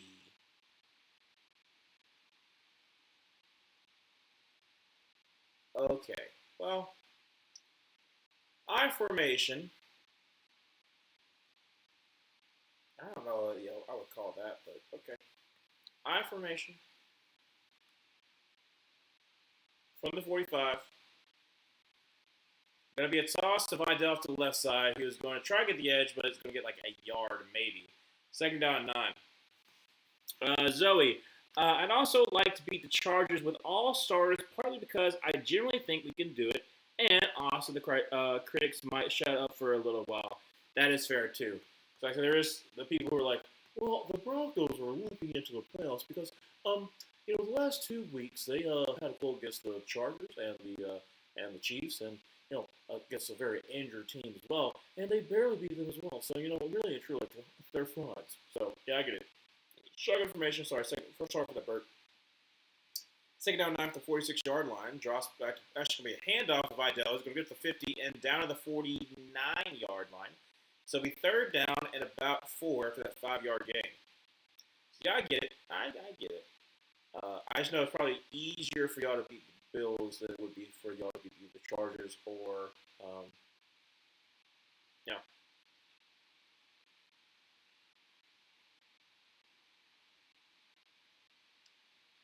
5-4 to the third. Shotgun formation with Vidal to his left. Sorry, to his right.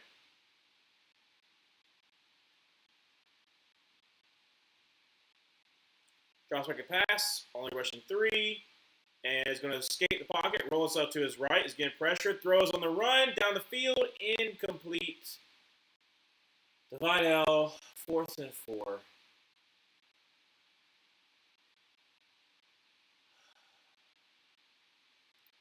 And again, we punt. And again, we punt.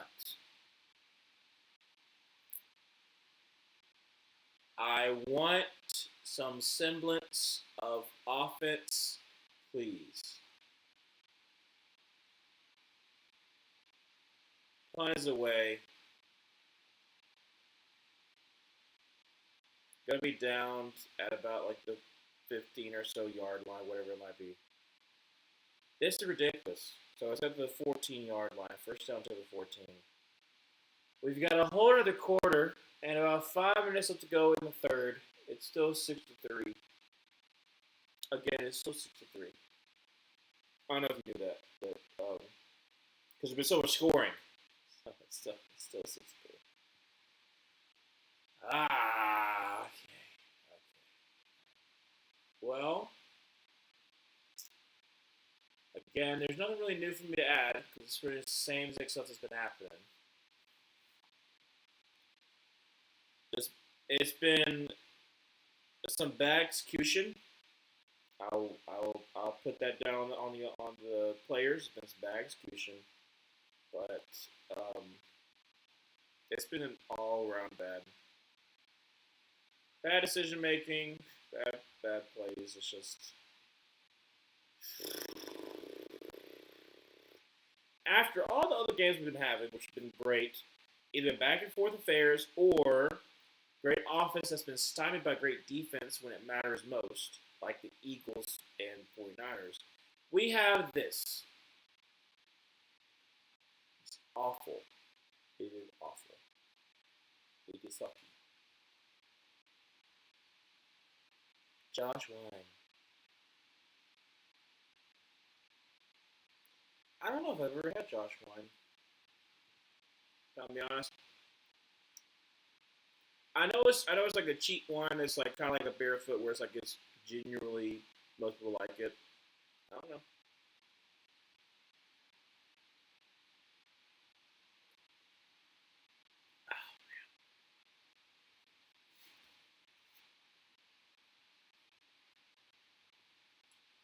really drink that much anyways. Like, I might, like, on weekends, but normally I'm not, 'cause normally I'm, like, streaming, so I don't know. I've only drank once on stream.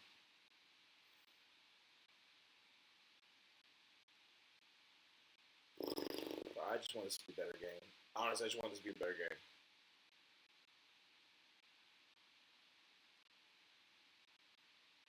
I love how they're using Dunkin' Donuts because I know it's like a Boston thing, but like, buddy, like maybe Dunkin' is better up north in the Northeast, but it is sucky down here. It is terrible.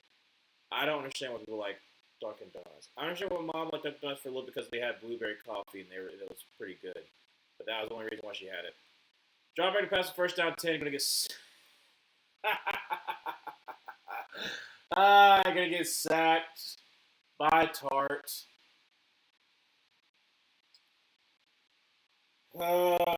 Second down and long. Again, I'm not a kind of guy that needs all offense, but like, I need something, bud. Something. It's against rookie Jared Wilson from Georgia.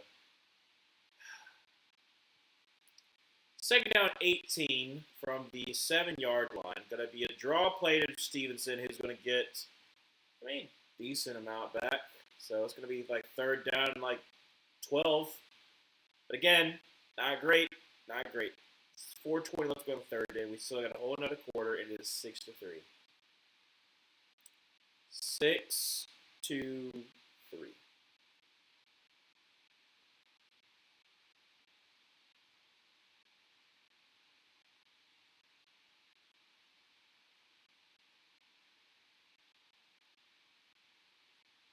Drop back a pass. Rushing 3. Throws across the middle. And hey, first down to the 30-yard line. Let's freaking go. Hey, Hunter Henry, thank you so much. All right. We got offense. Yay. 3:44 left to go in the third quarter. And it's still 6-3. But we have a first down. That's all we need, buddy. We need something positive. Oh, gosh.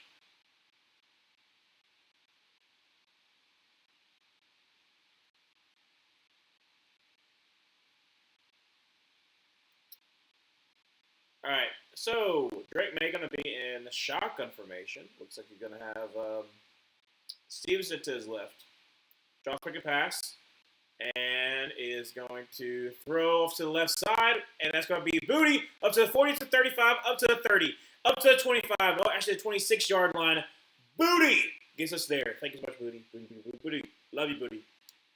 I mean, we need more. We need more Booty. I mean, like, we got to see him more. I mean, like if we see Booty wide open, we see Booty, making his way downtown, and Drake Maye finds the Booty, and like I said, unfortunately, like I said, he hasn't been that great right now, but he comes in clutch. The formation going to be a handoff. As reminds you, Steve says he's going up to 25, up to about the 21-yard line. So nice gain there of 6 yards. Second down to 4. 2:20 left to go in the third quarter. See, that's all the Patriots need. They need a little bit of Booty. They need a little bit of Booty to really get back into motion. That's all you need. That's all you need. Little bit of boost from Booty.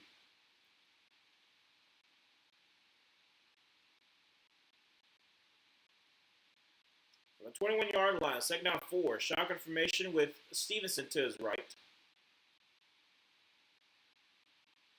Gonna send Pop Douglas in motion. That motion back over to the left. Drops back a pass. Bringing pressure.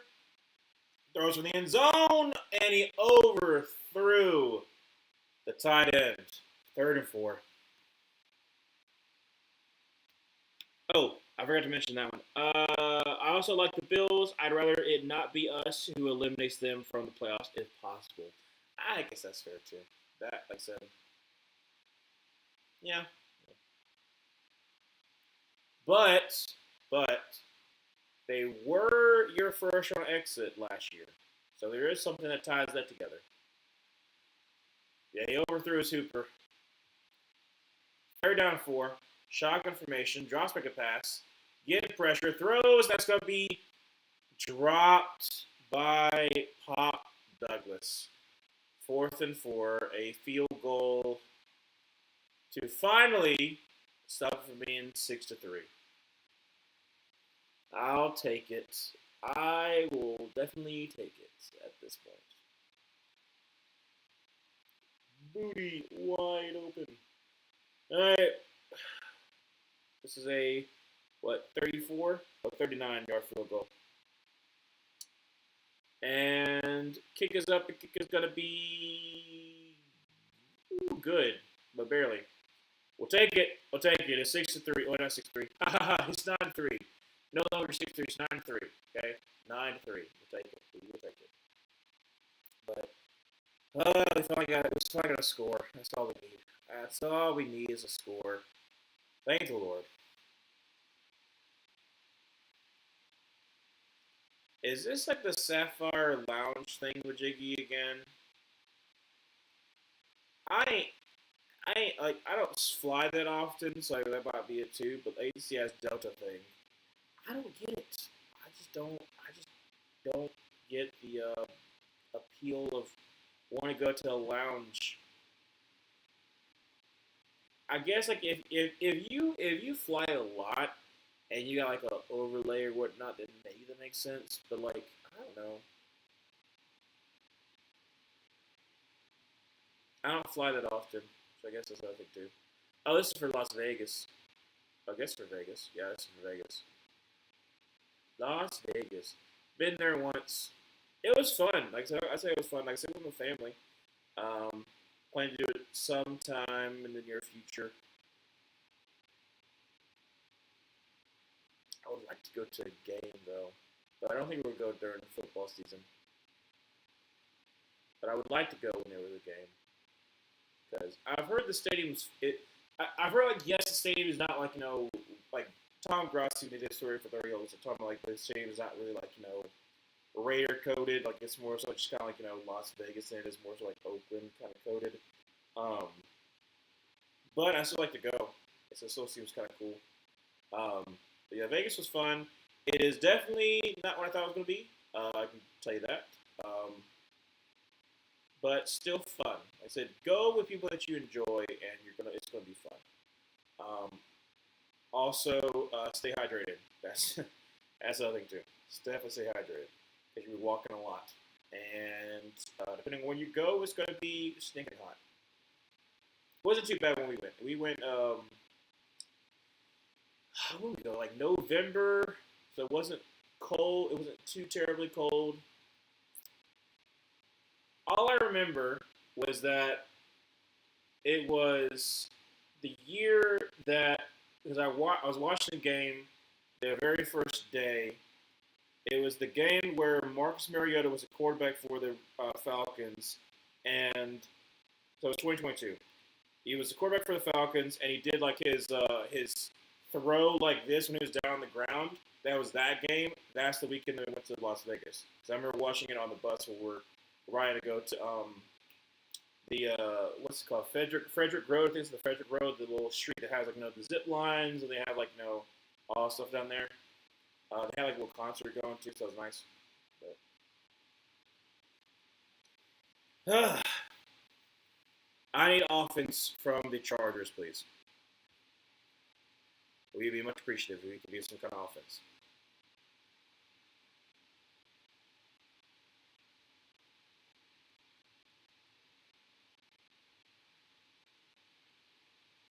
All right, shotgun formation with Vidal to his left.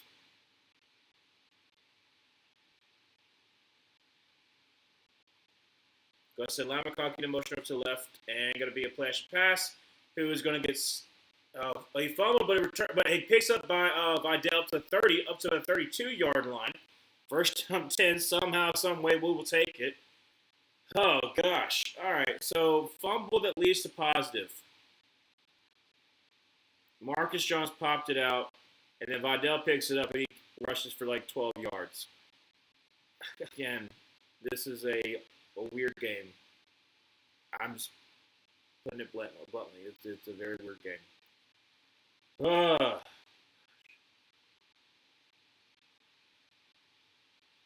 From a 32-yard line, I formation. Going to be a handoff to Vidal. He's going to try the right side up to the 35. And that's about it. So about 3-yard gain, second down 7.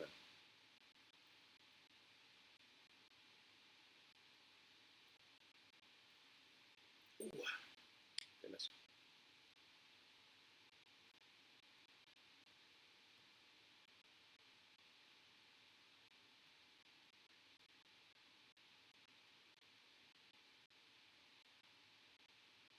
Shotgun formation with Vidal to his left. From 35. Drops back to pass. And is going to scramble around and get up to the 40 and down about the 44-yard line. So first down 10 for the Chargers when we come back to the fourth quarter. It'll be 9-3. It has been a battle of field goals. That's gone the way of the Patriots. Oh, gosh. Again, we just want some offense. That's all we want. Greg, Josh, scheme some stuff up. Make it fun. Why does that guy look familiar for this commercial? I don't know. The guy looks familiar from something. The more you know. Okay. What is this? What is these? Oh, Kiki Palmer.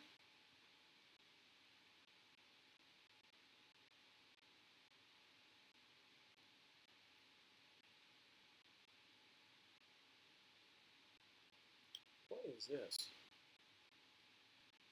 Oh, wait, they're remaking the Burbs? All right. So they're making the hit classic Tom Hanks, The Burbs. I was so confused. I haven't seen The Burbs yet, but I just, like I said, apparently they're remaking it. Which, like, I don't. I'll try to be careful with this one. I don't mind the fact that you do a retelling because, like, it's not like it's a new concept. Like, it's happened all the time. Like in different generations, there have been different adaptations of different shows or movies. A lot of people, like some of their favorite movies are adaptations of different stuff. So my problem is that because you're not taking a lot of chances on new stuff, like you'll always compare it to the old stuff. So if, for instance, okay, so Little Shop of Horrors, okay, that was made in the 1980s with Rick Moranis, music by Alan Menken, all that kind of stuff. But it was an adaptation of the previous one with, I think Jack Nicholson was in it in the 60s. And people didn't really right now, based upon how time has gone by, most people think about the Rick Moranis one instead of being the excuse me, instead of the Jack Nicholson one. But if The Burbs of Tom Hanks is such a cult classic that a lot of people know it, like you're gonna be compared to that, and so it's like, do you want to be compared to that? Especially if it's not as good, or if it's worse, it's gonna be like people are gonna come at it. Gonna be a keeper by Justin Herbert up to about the 34-yard line, so gain of about 2 or 3. But that's what I'm saying. Is like I don't understand why there's an excessive need to try to just remake everything. It's just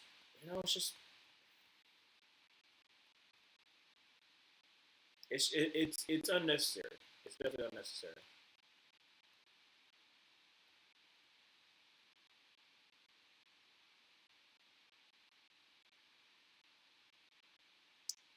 From the 46-yard line, I don't know why I was so wrong with that one. Shotgun formation, right back to the left, drops back a pass, and they're bringing a blitz, but I guess that's not great. And he is going to. They're going to say he's good. All right, he's saying he's good. 14-14 is going fourth. But yeah.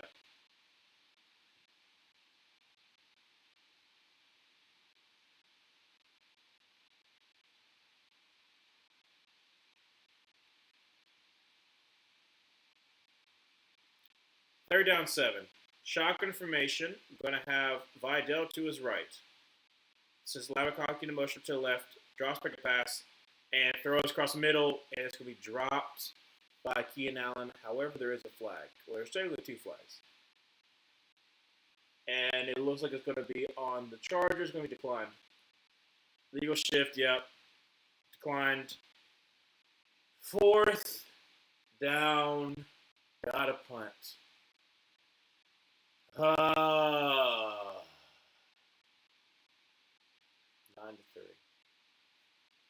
Again, it is 9-3. Is this as bad as 10-7? No, not quite. There's still time, but this is not feeling great. Punt is away. Going to be in the end zone for a touchback. 14-1 left in the fourth. Again, this is not 10-7. This is not the Raiders versus Broncos 10-7, nor is it the Eagles versus, what is it, the Packers out 10-7 or whatever it was. It's not nearly as bad as that. Well, the 10-7 Broncos Raiders was way worse. But it is getting there. If there's not any more offense and we keep on having 9-3, obviously it's going to be up there. This is ridiculous. This is ridiculous. I understand that both offensive lines are trash. I get it. And these defenses are good. But we can't get anything? Nothing at all? Like, Drake Maye's having a decent game. So good. Which was that. But then we get to the red zone and then we fall flat and then it's just field goals. I'm just sick and tired of field goals. I get it. You want to get the points, that's fine. But can we get something, please? Something. Okay. Hey, let me ask you, since we're at commercial break right now, what is the last NFL playoff game that had no touchdowns? What was the last playoff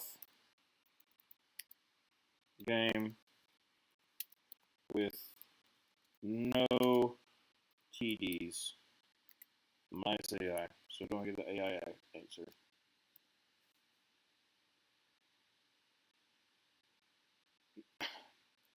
I mean, both teams with no TDs from both teams.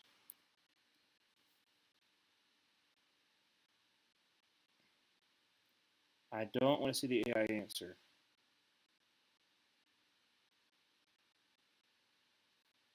Let me just look at lowest scoring NFL playoff game. Not interested. I'm not interested in your AI crap. Stop.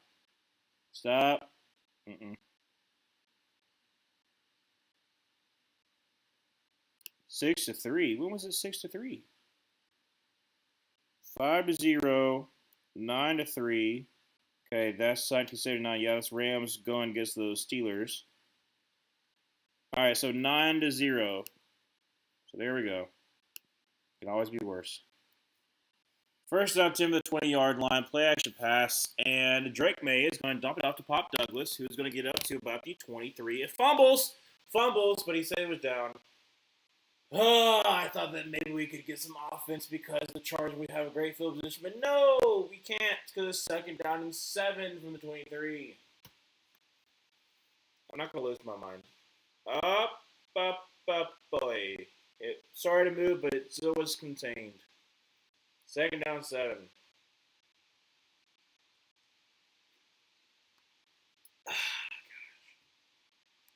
Empty set for Drake Maye. 2nd down, 7 for the 23-yard line. Drops back a pass. Rushing 3. And throws. That's going to be caught, and that's going to be a 1st down. Gain of 7. Hey, we got movement. We got movement, people. We got movement. 13 minutes left going. Fourth quarter is 9-3, but we have movement. I'm not losing my mind. No, I'm not losing my mind at all. This is a perfect game. This is a perfect game that I want to watch. Okay, so 31-yard line under center. I formation. Going to be a handoff to Stevenson, who's going to get up to about the 35-yard line. So, nice game there. It's going to be second down at about either 5.5 to 6.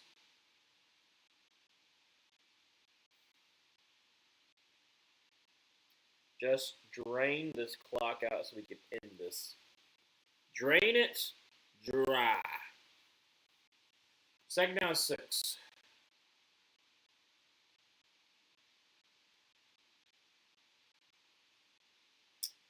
Shotgun formation. Going to have Stevenson to his right. Drops back a pass. Gets some pressure. And it's going to be caught by Booty up to the 45, up to the 50, up to the 49-yard line. Booty! Thank you so much, Booty. We're so gracious by your presence, Booty.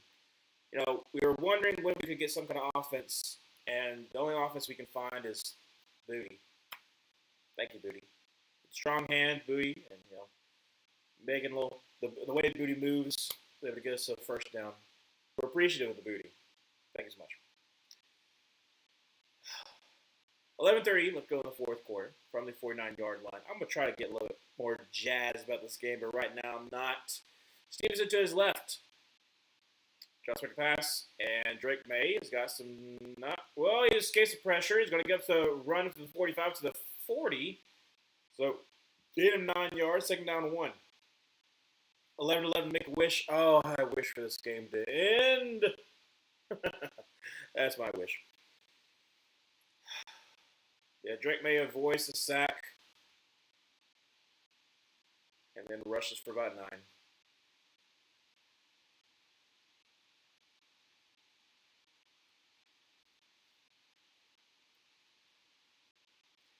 So they stand for the 41-yard line. So we're second down 2. I formation. Oh, now we're going to be shotgun. Got to hurry up. 2, 1. Got to snap off, but they call a timeout just to make sure. That's fine. That's fine. You're not going to need your timeouts. You're going to be fine. You're going to be just peachy. Just peachy. You know how we talked about the previous 4 games and how, just within those 4 games, all the different lead changes in the fourth quarter and how it was the most in the postseason. We're not even getting out of the wild card yet. And then we have this game where it's 9-3. Again, the other 4 games had lead changes. They were higher scoring. They were entertaining. But this one, nah. Nah, we can't have this one be entertaining. No. We got to show what playoff football can really be, which can be a draining experience of why in the world am I watching this? Oh, because there's only so much football left to watch. So I must watch it. I must. So we must watch this 9-3 game of where there's offense has been fleeting, of where we can always hope to pray that maybe a field goal can bless upon our eyes, and maybe we can have a 2-score lead with the Patriots where we feel, maybe, possibly, we can have the Patriots win. And the Patriots get their first win in quite some time since technically Super Bowl. No, technically they lost. No, yes, the Super Bowl against the Rams. That's their last playoff win. So again, I don't know. I am just very tired of this crap. Very tired of this crap.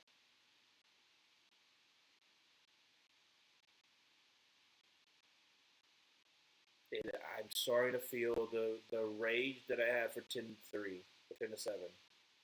I'm starting to feel that rage right now because this game has been draining any kind of joy out of my life. So again, just want to have something at all. Give us a touchdown, man. Give us something nice, something real nice would be really great for our fans, because honestly, right now, all we're experiencing is just the worst thing imaginable. A boring game. It's the only game that's on. This is Sunday Night Football. Prime time. It's supposed to be, the one that everyone's watching because it's prime time. And it sucks. So,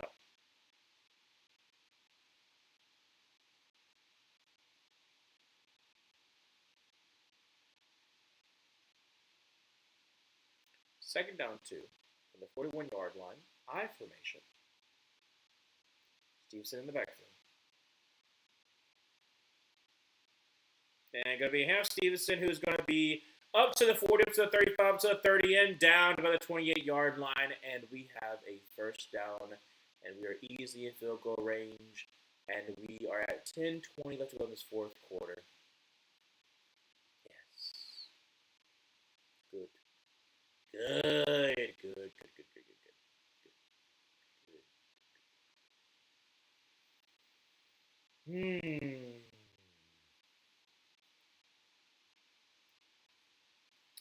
From the 28-yard line, under center, going to be Henderson in the backfield. Going to be a play action pass, and going to be thrown for the end zone, and touchdown. Yes! Thank the Lord that we have offense that somehow, some way, there is a touchdown in this game. 15-16, an extra point makes it 16-3. So again, great. Finally, we have offense. We have offense. That's what we needed. That is what we needed, baby.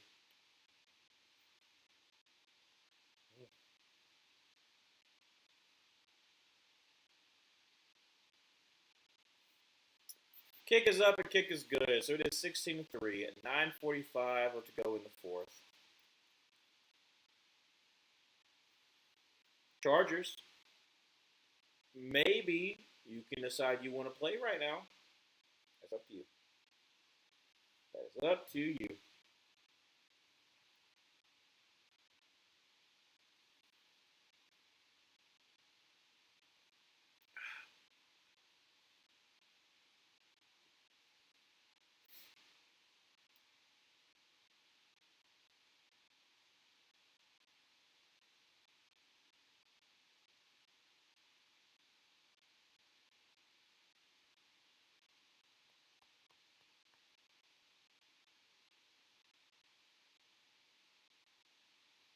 I mean, the Chargers defense has been doing everything they possibly can. So, I ain't going to blame them if they lose. Because it's not really on them.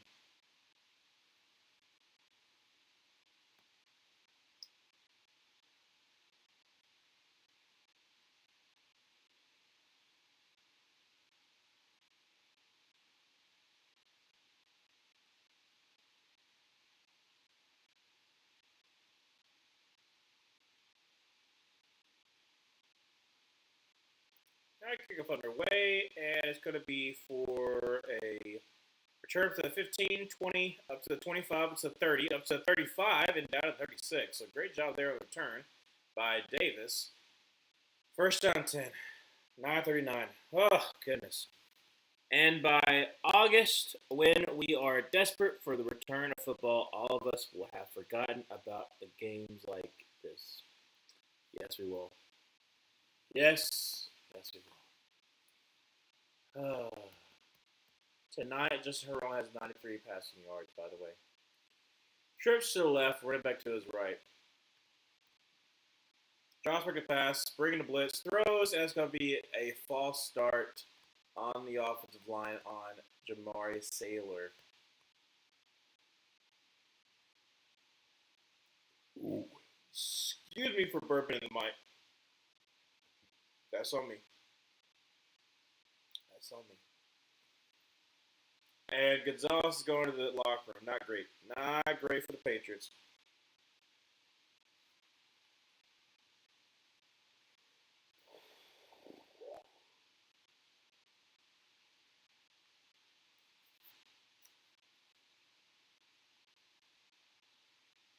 First down 15. Shotgun formation. Running back to his right. Drops back a pass. Rushing 4.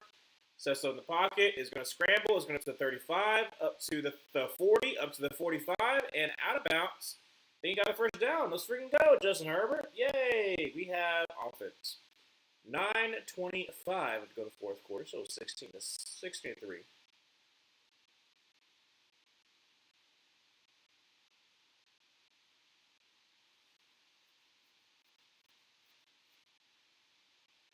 From the 47, shotgun formation with Vidal to his right.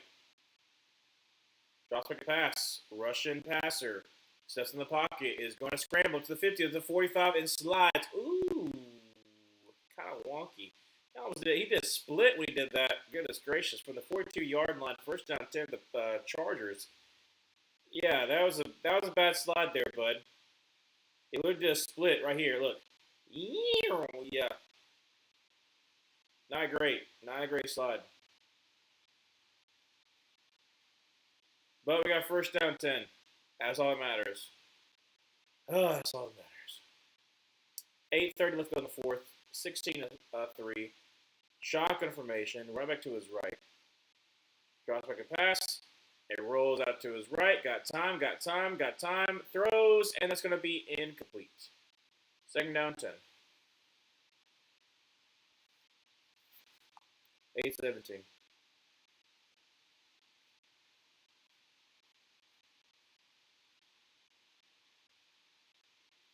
This half. Oh my gosh. Herbert is 1 for 7 for 0 yards. Oh my gosh, I didn't realize it was that bad.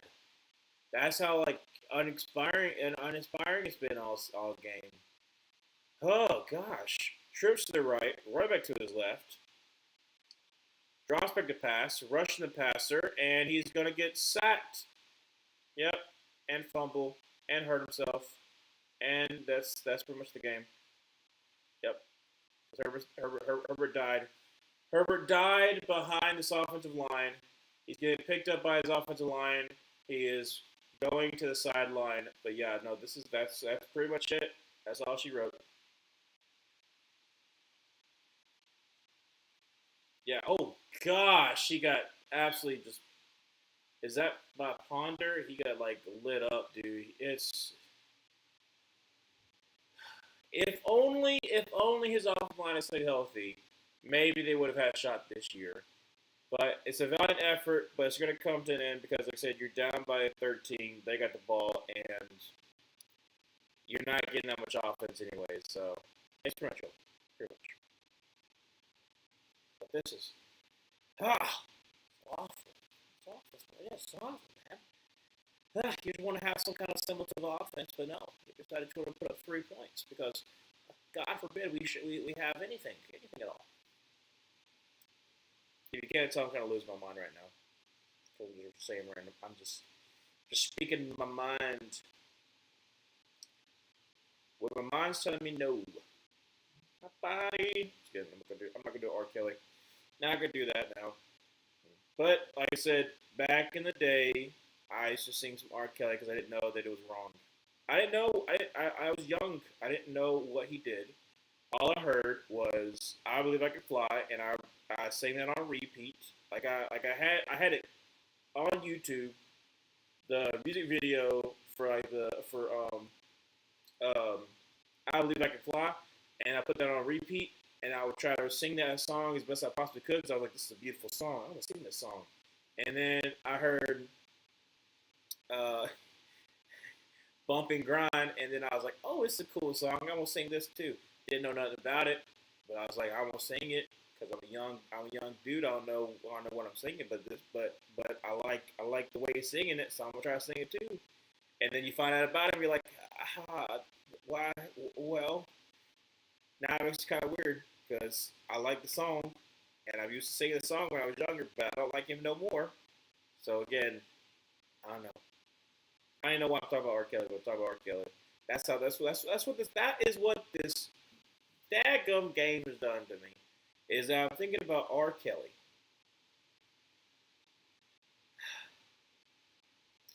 Parker, Chargers football season over with. Close to it. Very close to it. Not official, but it's daggum close because they are trying to kill him. They are trying to kill Justin Herbert. From the 45-yard line, 3 tight end set. Going to be a handoff to Henderson, who's going to get to the 40 and down to the 39-yard line. So gain of 6, second down of 4. 8 minutes left to go to the fourth quarter. Just drain this clock. Drain it dry. Please. Please.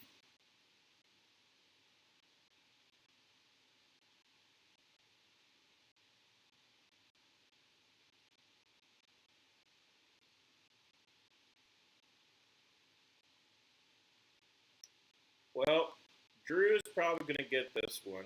So Drew is going to be closer to the lead. Going to be a handoff to Henderson, who's going to actually go to lose a good bit of yards. Lose by 3. So third down 7. Oh.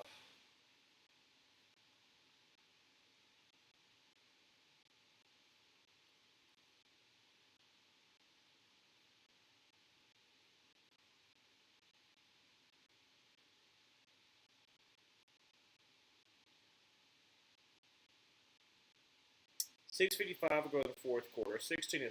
Third down 6. Shotgun formation. Drop back a pass. Quick throw. Actually, no, going to get sacked. Fumble. And it's going to be recovered by the Patriots. Oh, that could have been it. That could have helped out the Patriots. That could have helped out the Chargers. But Drake Maye got absolutely popped there.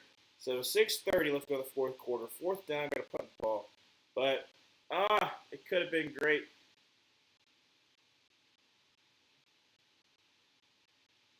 Great job there by Wilson for recovering it. Jared Wilson.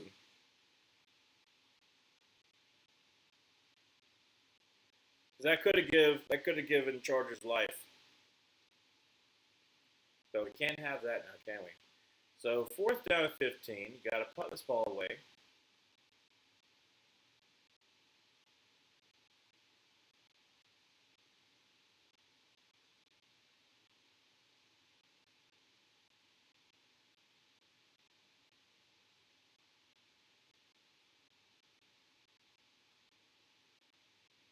Got it off cleanly. And going to be fair caught at the 11. So first down, 10 for the 11. 16-3 with 5:39 left to go in the fourth quarter. So unless by some miracle, it's going to be a Patriots win.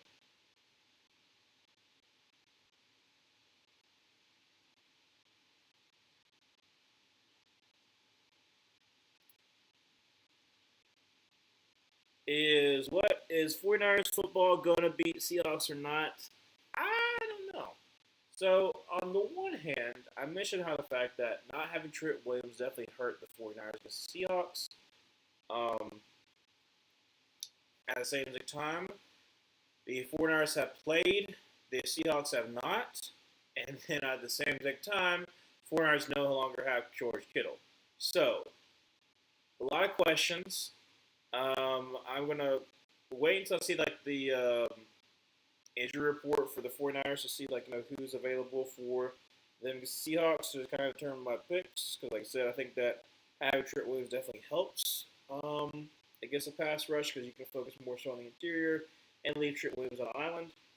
But I don't know. I think losing George Kittle is going to be too much for the 49ers. I think it's still be a close game. I think the defenses are going to be a main factor. It's going to be in Seattle, so definitely going to be a main factor in Seattle's favor. But is Sam Darnold going to make some mistakes that's going to lead to 49ers points? Potentially. Is the Bears going to beat the Rams or not? I think they can. And the reason why I think they can is because, one, the Bears can run the ball. They weren't able to against the Packers, but the Rams' run D, especially against the Panthers the first time, definitely was pretty bad. I think they'd be able to run the ball. I also would like to see Ben Johnson scheme up against this poor secondary of the Rams because like the Rams have very very um, bad like secondary. So Caleb Williams, if he's able to dice him up, which could be possible. So I think Bears could possibly score in between like 24 to 27. Um,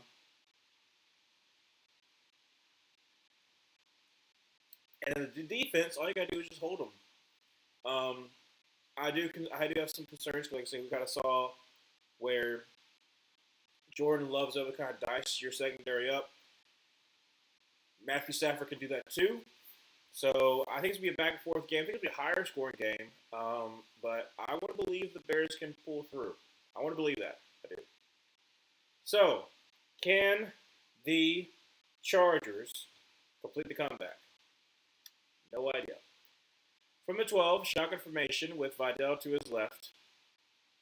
And that should be a false start, but yep, there we go. False start, baby. Yep. It's false start.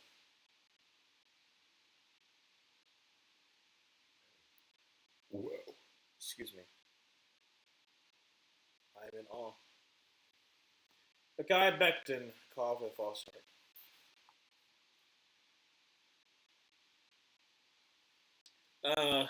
Parker is Steelers going to beat Houston? I don't think so. I think Houston defense is too good.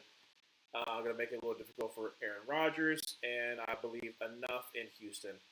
Going to check it down and divide up to 15, up to about the 18-yard line. So it's going to be second down and about 5-ish. Second down 4. Shotgun formation with run back to his right. Drops back a pass. And quick throw to be caught by Larry McConkey. And as a face mask, that's surprised it wasn't called. So first down 10 for the... Yeah, that's definitely a face mask. I'm surprised it wasn't called. So 24, shotgun formation, drops back to pass, and is going to try to avoid the pressure. Is going to check it down to Clinton Johnston, who gets about 33. So second down and 1. 4:45 to go in the fourth quarter. Clock continues to run. LA has all 3 timeouts. Do you like D'Amico Ryans? I'll talk about that in a second there, Parker. Shotgun formation. Vidal to his left. Gotta hurry up, bud. Drops back a pass to bring in blitz, and that's going to be over the head of Keenan Allen, third down and 2. D'Amico Ryans, I think, has definitely helped cultivate a better culture for Houston. Like I said, former player for Houston, so definitely knows what it takes. I do like his defense. Obviously, he helped cultivate that with the defense coordinator that calls the defense. That's an outstanding defense, but unfortunately for D'Amico Ryans, same thing that Luke believes he just cannot evaluate a good offensive coordinator to save his life. That's what kind of brought Houston down in the dumps. Third down 2, 4:22. Drop back a pass to bring in a blitz, and Herbert's going to get absolutely buried back at the 25-yard line by Anthony Jennings.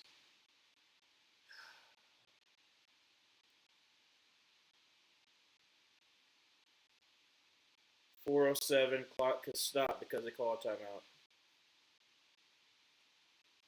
They just run a twist. That's all they do. They run a twist with the blitzer. And it's not even close to being picked up.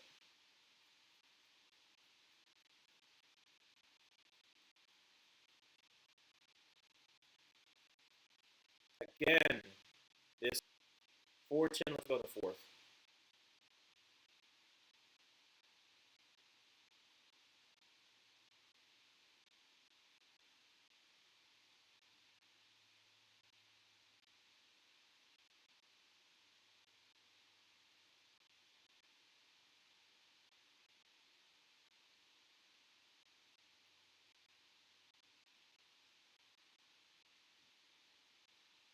All right. Drops back a pass, bringing the blitz, throws on the back foot, caught. That's going to be a first down for the Mapson up to the 35-yard line. First down 10 for the Chargers, 4:04 left to go in the fourth quarter. Still 16-3. Come on. Do you like Zach Taylor there, Parker? No, I think he's carried by high-end talent. He'll be there for the Bills, for the Bengals for one more year because the Bengals are not going to pay two head coaches.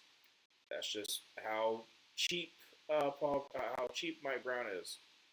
So from the 35-yard line, shotgun formation, trips to the right, running back to his left. Again, they're bringing the zero blitz, drops back a pass, throws. That's to be caught by Clayton Johnston. Up to about the 43-yard line. A second down and 2. Clock continues to run. 3:55, 3:54, 3:53.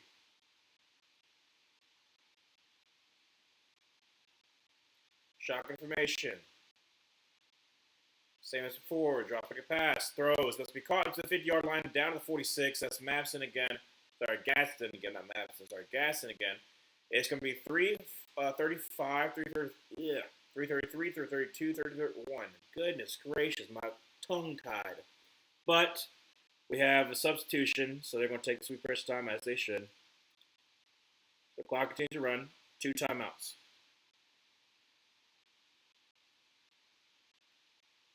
Drops back a pass, and it's going to quick throw once again up to the 41. That's going to be Lat McConkey. So gain about 5 yards there. Second down 5. Clock continues to run. 3:05, 3:04, 3:03.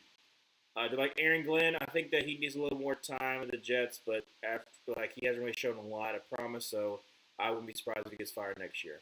Shotgun formation, running to his left, drops back a pass, only rushing 4. Check down again, up to 35, and that's going to be Trey Harris. 245, 244, 243. They're just taking what the defense gives them, but it's not going to be much. Shotgun formation once again, running back to his left. Drops back a pass. Rushing 4. Steps in the pocket. Is going to throw on the run. And way out of bounds. 2:29. Second down 10.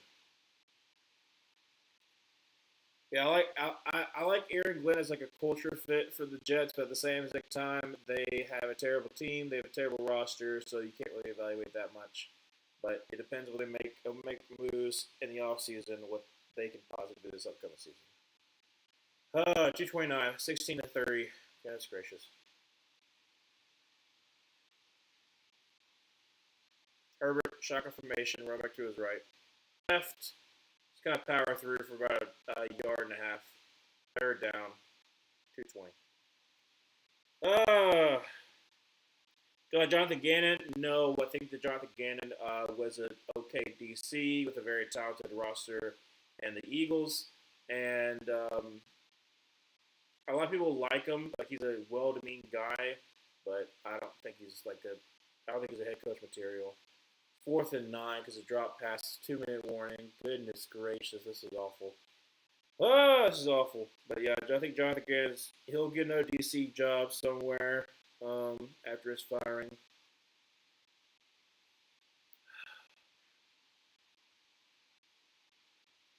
Again, this is not 10-3. This is pretty bad still. At the Delta Lounge.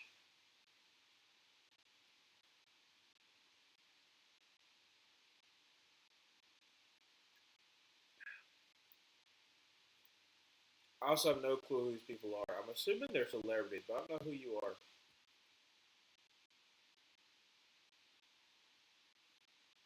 The Delta Lounge.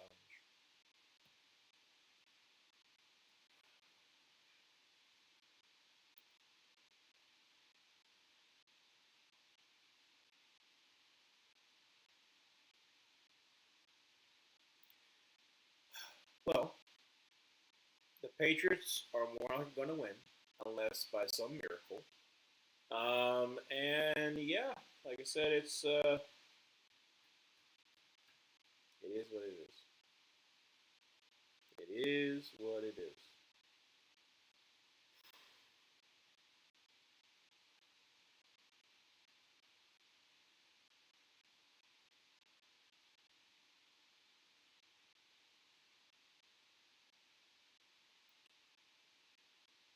I'm so done with this game.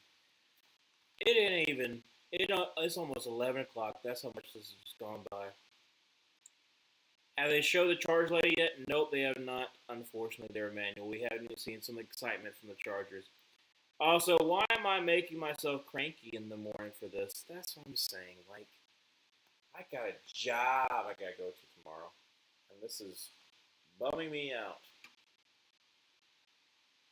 But I'll make it work. I can only imagine what Tom Gross is feeling like right now. Because I said we both have been streaming the other two games, and then you got this, and this has been such a downer, such a downer. Because all the two are great, and this one is like awful, awful. It is crap. It is. It is worse than crap. It is excrement. We don't even say crap. We do excrement. We give it that one. 4th and 9. Okay. 4th and 9. 16-3.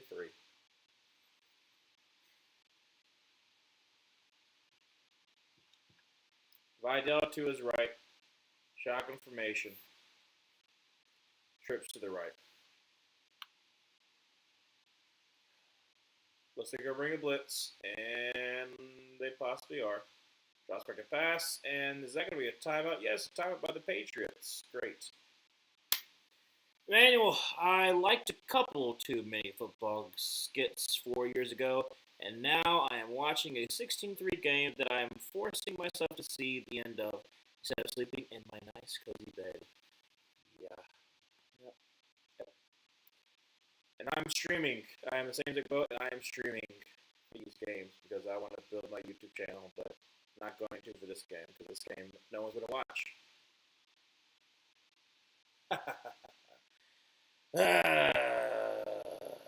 Great. So, do I like who? Do I like Ben Johnson? Yes, Parker. I do like Ben Johnson. I wish there were some parts of me that like to know what could have been if we could have hired Ben Johnson. But at the same time, like I said, we got Dave Canales. I think Dave Canales did a good job. He's done a good job. But Ben Johnson's been doing a great job for the Bears. Shotgun formation, drops back a pass on 4th and 9, getting immediate pressure, and he's going to get buried. Buried on 4th down. Again. Your offensive line is awful. Your offensive line is awful. Okay? Awful, awful, awful.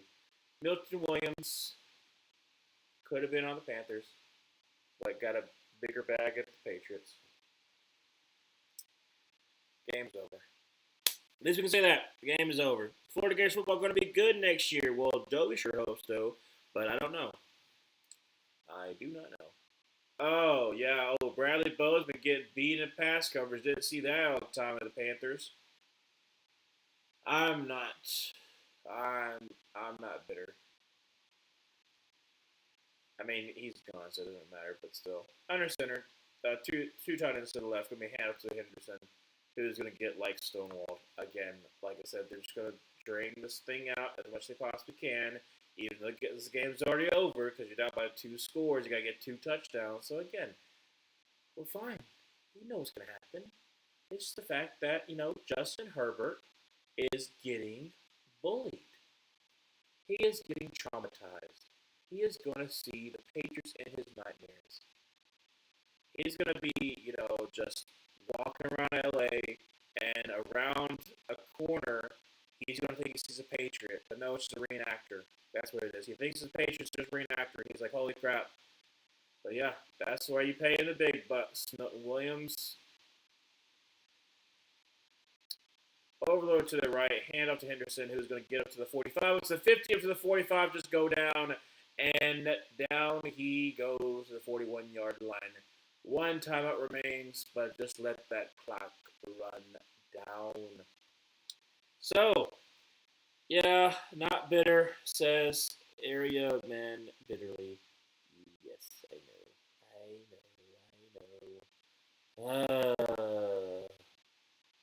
Is San football going to be good next year or not? I don't think they'll be like 8-4 mid, but I think they'll be like 10-2, 9-3 kind of vibe. I just can't trust Texas A&M yet. I can't. They had too easy of a schedule, like this past year. And I'm talking about us being an easy opponent, so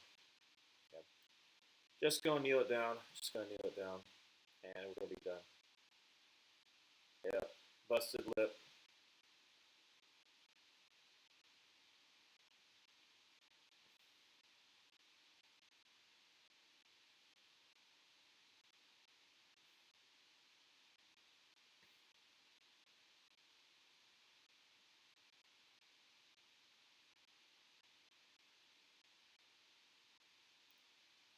Another kneel down.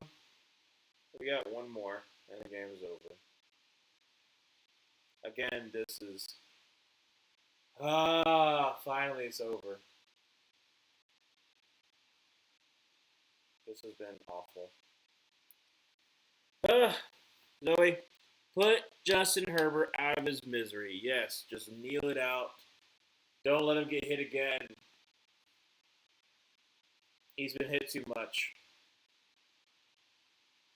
Honestly, it's so sad too because it's like if the Chargers just had a decent O line, like if they had just had both tackles not get hurt, it would be so different. And I know, like I said, oh well, he should whatever. I don't care. I do not care. You can't tell me with two of the best tackles in the NFL, if you don't have them, that it would have gone down differently because it would have. Because that's your protection. That's your protection, and he has none. Nada. Nothing. Not at all. Nothing at all. It's awful. It's hard to watch. It is. So I feel bad for him. I do too. I do too. And I feel bad that Chargers fans know that Justin Miller is more likely to be gone this offseason. Maybe he stays for a year, but more likely to be hired somewhere else because there's 8 head coaching jobs available. So again, um, it's just. Well, Drake Maye his first um, playoff win. Herbert still finding his first one. All right, well, this game is over. This game is taking a lot out of me. I feel awful. I feel tired. I'm ready to go. I gotta go to bed because I gotta wake up early in the morning.